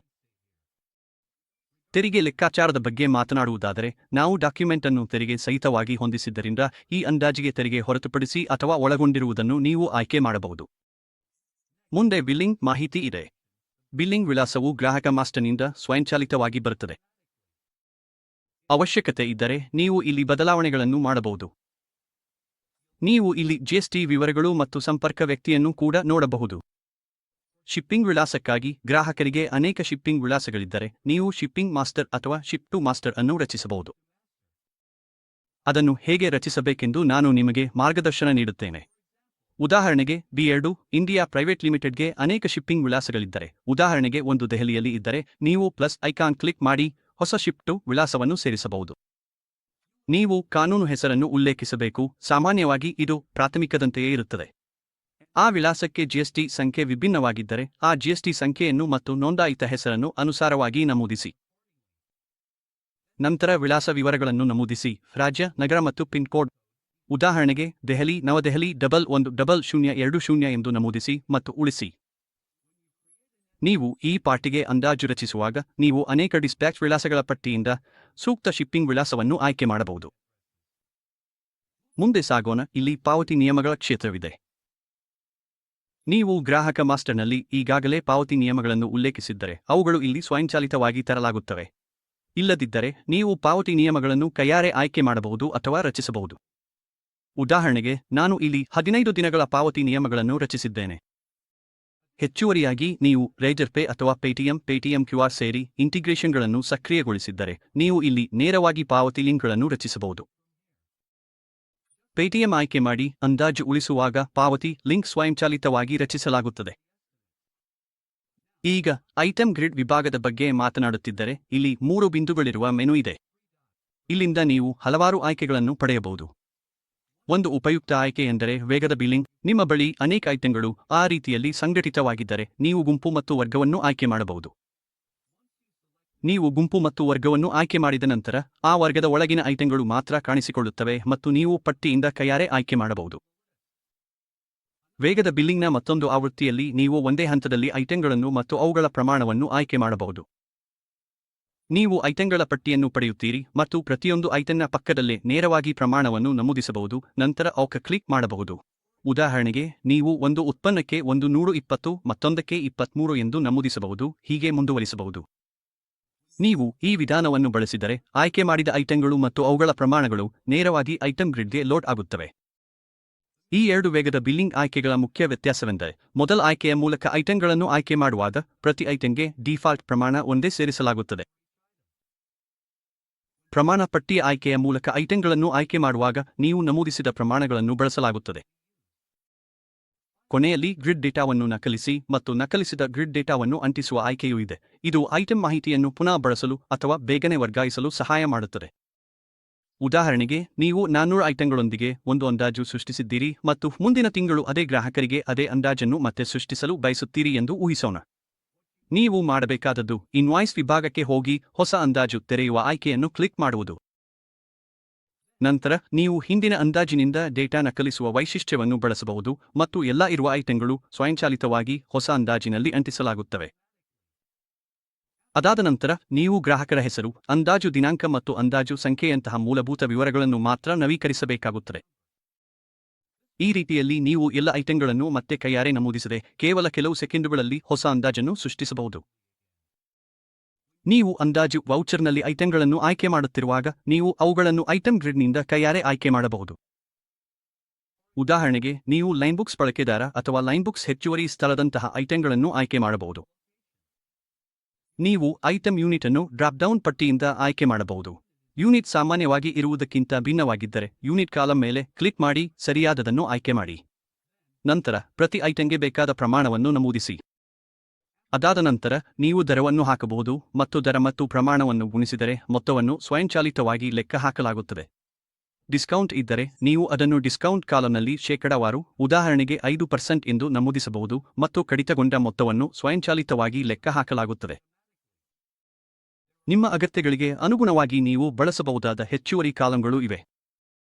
ಉದಾಹರಣೆಗೆ, ನೀವು ಬಿಲ್ ಸೃಷ್ಟಿಸುವಾಗ ತೆರಿಗೆ ಕೋಡ್ ಅನ್ನು ಬದಲಾಯಿಸಬಹುದು, ಮಾರಾಟ ದರವನ್ನು ನಮೂದಿಸಬಹುದು ಅಥವಾ ಸಂಬಂಧಿತ ಕಾಲಂಗಳಲ್ಲಿ ಎನ್ಆರ್ಟಿ ಸೇರಿಸಬಹುದು. ಬಿಲ್ಲಿಂಗ್ ಮಾಡುವಾಗ ಯಾವುದೇ ಸಮಯದಲ್ಲಿ ನೀವು ಐಟಂ ಅನ್ನು ತಿದ್ದುಪಡಿ ಮಾಡಲು ಬಯಸಿದರೆ, ಐಟಂ ಪಕ್ಕದಲ್ಲಿರುವ ಅವಲೋಕನ ಗಾಜಿನ ಚಿಹ್ನೆಯನ್ನು ಕ್ಲಿಕ್ ಮಾಡಿ, ನಂತರ ಪೆನ್ಸಿಲ್ ಚಿಹ್ನೆಯನ್ನು ಕ್ಲಿಕ್ ಮಾಡಿ. ಇದು ನಿಮ್ಮನ್ನು ಐಟಂ ಮಾಸ್ಟರ್ ಪುಟಕ್ಕೆ ಕರೆದೊಯ್ಯುತ್ತದೆ, ಅಲ್ಲಿ ನೀವು ಅಗತ್ಯವಾದ ಬದಲಾವಣೆಗಳನ್ನು ಮಾಡಬಹುದು. ಸೇವ್ ಮಾಡಿದ ನಂತರ ಆ ಅಪ್ಡೇಟ್ಗಳು ನಿಮ್ಮ ಅಂದಾಜಿನಲ್ಲಿ ಪ್ರತಿಬಿಂಬಿಸುತ್ತವೆ. ಕೆಲವೊಮ್ಮೆ ನೀವು ಐಟಂಗೆ ಹೆಚ್ಚುವರಿ ಮಾಹಿತಿ ಅಥವಾ ಟಿಪ್ಪಣಿಗಳನ್ನು ಸೇರಿಸಲು ಬಯಸಬಹುದು. ಅದಕ್ಕಾಗಿ ನೀವು ಐಟಂ ಪಕ್ಕದಲ್ಲಿರುವ ಅಟ್ರಿಬ್ಯೂಟ್ ಬಟನ್ ಕ್ಲಿಕ್ ಮಾಡಬಹುದು ಅಥವಾ ಹೆಚ್ಚುವರಿ ವಿವರಗಳು ಅಥವಾ ಯಾವುದೇ ವಿಶೇಷ ಟಿಪ್ಪಣಿಗಳನ್ನು ನಮೂದಿಸಬಹುದು. ಮುಗಿದ ನಂತರ ಉಳಿಸಲು ಸರಿಯೆಂದು ಕ್ಲಿಕ್ ಮಾಡಿ. ಐಟಂ ಗ್ರಿಡ್ ಹೇಗೆ ಕಾಣುತ್ತದೆ ಮತ್ತು ಕಾರ್ಯನಿರ್ವಹಿಸುತ್ತದೆ ಎಂಬುದರ ಬಗ್ಗೆ ಅದನ್ನು ಕಸ್ಟಮೈಸ್ ಮಾಡಲು 3 ಮುಖ್ಯ ಆಯ್ಕೆಗಳು ಇವೆ. ನೀವು ನಿಮ್ಮ ಪ್ರಸ್ತುತ ಗ್ರಿಡ್ ಸೆಟಪ್ ಅನ್ನು ಸೇವ್ ಗ್ರಿಡ್ ಕಾನ್ಫಿಗರೇಷನ್ ಆಯ್ಕೆಯಿಂದ ಉಳಿಸಬಹುದು. ಯಾವ ಕಾಲಂಗಳನ್ನು ತೋರಿಸಬೇಕೆಂದು ಆಯ್ಕೆ ಮಾಡಲು ನೀವು ಕಾಲಮ್ ಚೂಸರ್ ಬಳಸಿ ರೇಟ್ ಅಥವಾ ಟ್ಯಾಕ್ಸ್ ಕೋಡ್ ಹೀಗಿನ ಅವಶ್ಯಕ ಕಾಲಂಗಳನ್ನು ಆಯ್ಕೆ ಮಾಡಬಹುದು. ನಂತರ ನೀವು ಸ್ಟ್ಯಾಂಡರ್ಡ್ ಲೇಔಟ್ ಅನ್ನು ಅನ್ವಯಿಸಲು ಬಯಸಿದರೆ ಸೆಟ್ ಡಿಫಾಲ್ಟ್ ಗ್ರಿಡ್ ಕ್ಲಿಕ್ ಮಾಡಬಹುದು. ಆಗ ಸಿಸ್ಟಮ್ ಸ್ವಯಂಚಾಲಿತವಾಗಿ ಸ್ಟ್ಯಾಂಡರ್ಡ್ ಐಟಂ ಗ್ರಿಡ್ ಅನ್ನು ಅನ್ವಯಿಸುತ್ತದೆ. ಪರ್ಯಾಯವಾಗಿ ನೀವು ಮೊದಲು ಕಾಲಂಗಳನ್ನು ಚೂಸರ್ನಿಂದ ಕಸ್ಟಮೈಸ್ ಮಾಡಿ ನಂತರ ನಿಮ್ಮ ಕಸ್ಟಮೈಸ್ ಮಾಡಿದ ಲೇಔಟ್ ಅನ್ನು ಡಿಫಾಲ್ಟ್ ಆಗಿ ಉಳಿಸಬಹುದು. ಈಗ ನಿಮ್ಮ ಐಟಂ ಗ್ರಿಡ್ನಲ್ಲಿ ಸೇಲ್ಸ್ ರೇಟ್ ಕಾಲಮ್ ಅನ್ನು ಹೇಗೆ ರಚಿಸಬಹುದು ಮತ್ತು ನಿರ್ವಹಿಸಬಹುದು ಎಂಬುದನ್ನು ನೋಡೋಣ. ಮೊದಲು ನೀವು ಸೇಲ್ಸ್ ರೇಟ್ ಕಾಲಮ್ ಆಯ್ಕೆಯನ್ನು ಹುಡುಕಿ ಅದನ್ನು ನಿಮ್ಮ ಐಟಂ ಗ್ರಿಡ್ಗೆ ಎಳೆಯುವುದರಿಂದ ಸೇರಿಸಬಹುದು. ನೀವು ಇನ್ನಷ್ಟು ನೋಡಲು ಇಚ್ಛಿಸದ ಕಾಲಮ್ ಇದ್ದರೆ ಆ ಕಾಲಮ್ ಅನ್ನು ಆಯ್ಕೆ ಮಾಡಿ ಅದನ್ನು ಕಾಲಮ್ ಚೂಸರ್ ಪ್ರದೇಶಕ್ಕೆ ಹಿಂದಿರುಗಿಸಿ ಎಳೆಯಿರಿ. ಈ ರೀತಿಯಲ್ಲಿ ನೀವು ಐಟಂ ಗ್ರಿಡ್ನಲ್ಲಿ ಯಾವುದೇ ಕಾಲಂಗಳನ್ನು ಸುಲಭವಾಗಿ ಸೇರಿಸಬಹುದು ಅಥವಾ ತೆಗೆದುಹಾಕಬಹುದು ಮತ್ತು ನೀವು ಇಲ್ಲಿ ಮಾಡುವ ಬದಲಾವಣೆಗಳು ಎಲ್ಲಾ ವೌಚರ್ಗಳಿಗೆ ಅನ್ವಯವಾಗುತ್ತವೆ. ಹೀಗಾಗಿ ನೀವು ಸೇಲ್ಸ್ ಎಸ್ಟಿಮೇಟ್ಸ್ ಅಥವಾ ಇನ್ವಾಯ್ಸ್ಗಳಿಗಾಗಿ ನಿಮ್ಮ ಐಟಂ ಗ್ರಿಡ್ ಲೇಔಟ್ ಅನ್ನು ಕಸ್ಟಮೈಸ್ ಮಾಡಲು ಬಯಸಿದರೆ ಇದನ್ನೆಲ್ಲ ಇದೇ ಸ್ಥಳದಿಂದ ಮಾಡಬಹುದು. ನೀವು ಯಾವುದೇ ಸೇರ್ಪಡೆಗಳು ಅಥವಾ ತೆಗೆದುಹಾಕುವಿಕೆಗಳನ್ನು ಮಾಡಿದ ನಂತರ ಸೇವ್ ಗ್ರಿಡ್ ಕಾನ್ಫಿಗರೇಷನ್ ಆಯ್ಕೆಯನ್ನು ಕ್ಲಿಕ್ ಮಾಡುವುದು ಮರೆಯಬೇಡಿ. ಇದು ನಿಮ್ಮ ಬದಲಾಯಿಸಿದ ಗ್ರಿಡ್ ಲೇಔಟ್ ಅನ್ನು ಭವಿಷ್ಯದಲ್ಲಿ ಬಳಸಲು ಉಳಿಸುತ್ತದೆ, ಹೀಗಾಗಿ ಪ್ರತಿ ಬಾರಿ ಸೆಟಪ್ ಅನ್ನು ಮರುಮಾಡಬೇಕಾಗಿಲ್ಲ. ಮುಂದೆ ನಿಮ್ಮ ಐಟಂ ಗ್ರಿಡ್ಗೆ ಹೆಚ್ಚಿನ ಸಾಲುಗಳನ್ನು ಸೇರಿಸಲು ನಿಮಗೆ ಅವಕಾಶ ನೀಡುವ ಪ್ಲಸ್ ಆಯ್ಕೆಯೂ ಇದೆ. ಉದಾಹರಣೆಗೆ, ನೀವು ಈಗಾಗಲೇ 11 ಸಾಲುಗಳನ್ನು ಹೊಂದಿದ್ದರೆ ಮತ್ತು ಹೆಚ್ಚಿನ ಐಟಂಗಳಿಗಾಗಿ ಇನ್ನಷ್ಟು ಸಾಲುಗಳನ್ನು ಸೇರಿಸಬೇಕಾದರೆ ಪ್ಲಸ್ ಬಟನ್ ಕ್ಲಿಕ್ ಮಾಡಿ ಹೊಸ ಸಾಲುಗಳನ್ನು ಸೇರಿಸಬಹುದು. ಇದು ನಿಮ್ಮ ಎಸ್ಟಿಮೇಟ್ ಅಥವಾ ಇನ್ವಾಯ್ಸ್ ಅನ್ನು ಅಗತ್ಯವಿದ್ದಷ್ಟು ವಿಸ್ತರಿಸಲು ಸುಲಭವಾಗಿಸುತ್ತದೆ. ಇನ್ನೊಂದು ಪ್ಲಸ್ ಆಯ್ಕೆಯೂ ಇದೆ, ಅದು ನೀವು ಆಯ್ಕೆ ಮಾಡಿದ ಐಟಂಗೆ ಜೂಮಿಂಗ್ ಮಾಡುವಂತೆ ಕಾರ್ಯನಿರ್ವಹಿಸುತ್ತದೆ. ನೀವು ಅದನ್ನು ಕ್ಲಿಕ್ ಮಾಡಿದಾಗ ನಿಮಗೆ ವಿವರವಾದ ನೋಟ ಸಿಗುತ್ತದೆ. ಅಲ್ಲಿ ನೀವು ಐಟಂ ಪ್ರಮಾಣಗಳನ್ನು ಹೆಚ್ಚಿಸಬಹುದು ಅಥವಾ ಕಡಿಮೆ ಮಾಡಬಹುದು ಮತ್ತು ಆ ಐಟಂಗೆ ಸಂಬಂಧಿಸಿದ ಎಲ್ಲಾ ಮಾಹಿತಿಯನ್ನು ನೋಡಬಹುದು. ಇದು ನಿಮ್ಮ ಐಟಂ ವಿವರಗಳ ತ್ವರಿತ ನೋಟ ಅಥವಾ ಆಳವಾದ ನೋಟವನ್ನು ಪಡೆಯುವಂತೆ ಇದೆ. ನೀವು ನಿಮ್ಮ ಎಸ್ಟಿಮೇಟ್ಗೆ ಟಿಪ್ಪಣಿಗಳನ್ನು ಸೇರಿಸಲು ಬಯಸಿದರೆ ರಿಮಾರ್ಕ್ಸ್ ವಿಭಾಗವನ್ನು ಕ್ಲಿಕ್ ಮಾಡಬಹುದು. ಡಿಫಾಲ್ಟ್ ಆಗಿ ಒಂದು ಮಾನಕ ಟಿಪ್ಪಣಿ ಕಾಣಿಸುತ್ತದೆ, ಆದರೆ ನೀವು ಅದನ್ನು ತೆಗೆದುಹಾಕಿ ನಿಮ್ಮ ವೈಯಕ್ತಿಕ ಟಿಪ್ಪಣಿಗಳನ್ನು ಬೇಕಾದರೆ ಟೈಪ್ ಮಾಡಬಹುದು. ಇದು ಯಾವುದೇ ವಿಶೇಷ ಸೂಚನೆಗಳು ಅಥವಾ ಟಿಪ್ಪಣಿಗಳನ್ನು ಸ್ಪಷ್ಟವಾಗಿ ಸಂವಹನ ಮಾಡಲು ನಿಮಗೆ ಸಹಾಯ ಮಾಡುತ್ತದೆ. ನಿಮ್ಮ ಎಸ್ಟಿಮೇಟ್ಗೆ ಸಂಬಂಧಿಸಿದ ಯಾವುದೇ ಅಟ್ಯಾಚ್ಮೆಂಟ್ಗಳು ಇದ್ದರೆ ಸೆಲೆಕ್ಟ್ ಫೈಲ್ ಬಟನ್ ಕ್ಲಿಕ್ ಮಾಡಿ ಫೈಲ್ ಅನ್ನು ಅಪ್ಲೋಡ್ ಮಾಡಬಹುದು. ಫೈಲ್ ಅನ್ನು ಯಶಸ್ವಿಯಾಗಿ ಅಪ್ಲೋಡ್ ಮಾಡಲು ಅದರ ಗಾತ್ರ 2 ಮೆಗಾಬೈಟ್ ಅಥವಾ ಅದಕ್ಕಿಂತ ಕಡಿಮೆ ಇರಬೇಕು ಎಂಬುದನ್ನು ಗಮನದಲ್ಲಿಡಿ. ಈಗ ಲಾಜಿಸ್ಟಿಕ್ಸ್ ವಿಭಾಗಕ್ಕೆ ಹೋಗೋಣ. ಇದನ್ನು ನೀವು ಕಾನ್ಫಿಗರೇಷನ್ ಸೆಟ್ಟಿಂಗ್ಗಳಿಂದ ಸಕ್ರಿಯಗೊಳಿಸಬಹುದು ಅಥವಾ ನಿಷ್ಕ್ರಿಯಗೊಳಿಸಬಹುದು. ಒಮ್ಮೆ ಸಕ್ರಿಯಗೊಳಿಸಿದ ನಂತರ ಲಾಜಿಸ್ಟಿಕ್ಸ್ ವಿಭಾಗವು ನಿಮ್ಮ ಎಸ್ಟಿಮೇಟ್ನ ಕೆಳಭಾಗದಲ್ಲಿ ಕಾಣಿಸುತ್ತದೆ. ಇಲ್ಲಿ ನೀವು ನಿಮ್ಮ ಸಾಗಣೆಯ ವಿವರಗಳನ್ನು, ಉದಾಹರಣೆಗೆ ನೀವು ನಿಮ್ಮ ಸರಕುಗಳನ್ನು ಕಳುಹಿಸುತ್ತಿರುವ ಗಮ್ಯಸ್ಥಾನವನ್ನು ನಮೂದಿಸಬಹುದು. ನೀವು ಸರಕುಗಳನ್ನು ಹೇಗೆ ಕಳುಹಿಸುತ್ತಿದ್ದೀರೋ ಆಧಾರವಾಗಿ ಶಿಪ್ಪಿಂಗ್ ಮೋಡ್ ಅನ್ನು ಆಯ್ಕೆ ಮಾಡಬಹುದು: ಖರೀದಿದಾರ, ಸಮುದ್ರ, ಅಂಚೆ, ರಸ್ತೆ ಅಥವಾ ರೈಲು ಎಂಬಂತೆ. ನೀವು ಟ್ರಾನ್ಸ್ಪೋರ್ಟರ್ ಬಳಸುತ್ತಿದ್ದರೆ ಟ್ರಾನ್ಸ್ಪೋರ್ಟರ್ನ ಹೆಸರು, ಗೆಸ್ಟ್ ಸಂಖ್ಯೆ ಮತ್ತು ವೆಬ್ಸೈಟ್ URL ಇದ್ದರೆ ನಮೂದಿಸಿ ಟ್ರಾನ್ಸ್ಪೋರ್ಟರ್ ಮಾಸ್ಟರ್ ರಚಿಸಬಹುದು. ವೆಬ್ಸೈಟ್ URL ಲಭ್ಯವಿಲ್ಲದಿದ್ದರೆ ಗೆಸ್ಟ್ ಸಂಖ್ಯೆ ಮತ್ತು ಹೆಸರು ಮಾತ್ರ ಸಾಕು. ನಂತರ ನೀವು ಶಿಪ್ಪಿಂಗ್ ಕಂಪನಿಯ ವಿಳಾಸವನ್ನು ನಮೂದಿಸಬಹುದು ಮತ್ತು ಟ್ರ್ಯಾಕಿಂಗ್ ನಂಬರ್ ಇದ್ದರೆ ಅದನ್ನು ಸೇರಿಸಬಹುದು. ಇದು ಅಂದಾಜು ಸಂಬಂಧಿಸಿದ ನಿಮ್ಮ ಸಾಗಣೆಯನ್ನು ಟ್ರ್ಯಾಕ್ ಮಾಡಲು ಸಹಾಯ ಮಾಡುತ್ತದೆ. ನೀವು ಶಿಪ್ಪಿಂಗ್ ದಿನಾಂಕ ಮತ್ತು ಯಾವುದೇ ಶಿಪ್ಪಿಂಗ್ ಶುಲ್ಕಗಳನ್ನು ನಮೂದಿಸಲು ಕ್ಷೇತ್ರಗಳನ್ನು ಕೂಡ ಕಾಣಬಹುದು. ಈ ಶುಲ್ಕಗಳು ಕೇವಲ ದೃಶ್ಯತೆಗಾಗಿ ಮಾತ್ರ ಮತ್ತು ನಿಮ್ಮ ಲೆಕ್ಕಪತ್ರ ದಾಖಲೆಗಳ ಮೇಲೆ ಯಾವುದೇ ಪರಿಣಾಮ ಬೀರುವುದಿಲ್ಲ. ಹೆಚ್ಚುವರಿಯಾಗಿ ನೀವು ವಾಹನ ಸಂಖ್ಯೆ, ಹಡಗು ಸಂಖ್ಯೆ ನಮೂದಿಸಬಹುದು ಮತ್ತು ಶುಲ್ಕದ ಪ್ರಕಾರವನ್ನು ಆಯ್ಕೆ ಮಾಡಬಹುದು: ಶುಲ್ಕ ಪಾವತಿಸಲಾಗಿದೆ ಅಥವಾ ಪಾವತಿಸಬೇಕಾಗಿದೆ, ಮತ್ತು ಇದು ಸ್ವಂತ ವಾಹನವೇ ಅಥವಾ ಟ್ರಾನ್ಸ್ಪೋರ್ಟರ್ನದು ಎಂಬುದನ್ನು ಸೂಚಿಸಬಹುದು. ಶಿಪ್ಪಿಂಗ್ಗೆ ಸಂಬಂಧಿಸಿದ ಡಾಕ್ಯುಮೆಂಟ್ ಸಂಖ್ಯೆಗೋಸ್ಕರವೂ ಹಾಗೂ ಲೋಡಿಂಗ್ ಪೋರ್ಟ್ ಮತ್ತು ಡಿಸ್ಚಾರ್ಜ್ ಪೋರ್ಟ್ ವಿವರಗಳಿಗೂ ಕ್ಷೇತ್ರವಿದೆ. ನೀವು ಸಾಗಿಸಲಾಗುತ್ತಿರುವ ಪ್ಯಾಕ್ಗಳ ಸಂಖ್ಯೆ ಮತ್ತು ಒಟ್ಟು ತೂಕವನ್ನು ನಿರ್ದಿಷ್ಟಪಡಿಸಬಹುದು. ಕೊನೆಯಲ್ಲಿ ನೀವು ನಿಮ್ಮ ಹಿಂದಿನ ಅಂದಾಜಿನಲ್ಲಿದ್ದ ಲಾಜಿಸ್ಟಿಕ್ಸ್ ವಿವರಗಳನ್ನು ಪುನಃ ಬಳಸಲು ಬಯಸಿದರೆ ಹಿಂದಿನ ಬಿನ್ನಿಂದ ಪಡೆಯಿರಿ ಎಂಬುದನ್ನು ಕ್ಲಿಕ್ ಮಾಡಿದರೆ ಸಾಕು. ನಿಮ್ಮ ಹಿಂದಿನ ಅಂದಾಜಿನಲ್ಲಿ ಉಳಿಸಿದ ಎಲ್ಲಾ ಮಾಹಿತಿಯು ಸ್ವಯಂಚಾಲಿತವಾಗಿ ತುಂಬಲ್ಪಡುತ್ತದೆ. ಇದರಿಂದ ನಿಮ್ಮ ಸಮಯ ಉಳಿಯುತ್ತದೆ. ಹೀಗಾಗಿ ಮುಂದಿನದಾಗಿ ನಾವು ಅಂದಾಜಿನ ಉಪಮೊತ್ತ ಮತ್ತು ಒಟ್ಟು ಮೊತ್ತದ ಭಾಗಕ್ಕೆ ಬರುತ್ತೇವೆ. ಇಲ್ಲಿ ನೀವು ಐಟಂ ಮೌಲ್ಯವನ್ನು ನೋಡಬಹುದು. ಇದು ಮೂಲತಃ ದರವನ್ನು ಪ್ರಮಾಣದೊಂದಿಗೆ ಗುಣಿಸಿದ ಫಲಿತಾಂಶವಾಗಿದೆ.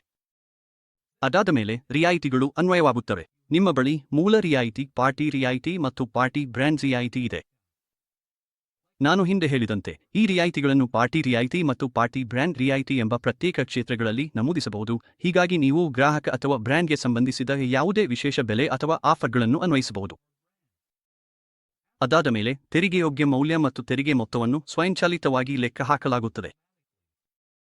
ಯಾವುದಾದರೂ ಸೆಸ್ ಅನ್ವಯವಾಗಿದ್ದರೆ ಆ ಮೊತ್ತವನ್ನು ಕೂಡ ನೀವು ಇಲ್ಲಿ ನಮೂದಿಸಬಹುದು. ನಿಮ್ಮ ಬಳಿ ಯಾವುದೇ ಬಿಲ್ ಮಟ್ಟದ ರಿಯಾಯಿತಿ ಇದ್ದರೆ ಅದು ಕೂಡ ಇಲ್ಲಿ ತೋರಿಸುತ್ತದೆ. ನಂತರ ನೀವು ಟಿಸಿಎಸ್ ವಿಧಿಸಬೇಕಾದರೆ ಈ ವಿಭಾಗದಲ್ಲಿ ಅದನ್ನು ಮಾಡಬಹುದು. ಯಾವುದಾದರೂ ಸಾರಿಗೆ ಶುಲ್ಕಗಳಿದ್ದರೆ ಅವುಗಳನ್ನು ಇಲ್ಲಿ ಉಲ್ಲೇಖಿಸಬಹುದು, ಆದರೆ ಈ ಶುಲ್ಕಗಳು ಕೇವಲ ಪ್ರದರ್ಶನಕ್ಕಾಗಿ ಮಾತ್ರವಾಗಿದ್ದು ನಿಮ್ಮ ಲೆಕ್ಕಪತ್ರ ಒಟ್ಟುಗಳ ಮೇಲೆ ಪರಿಣಾಮ ಬೀರುವುದಿಲ್ಲ ಎಂಬುದನ್ನು ಗಮನದಲ್ಲಿಡಿ.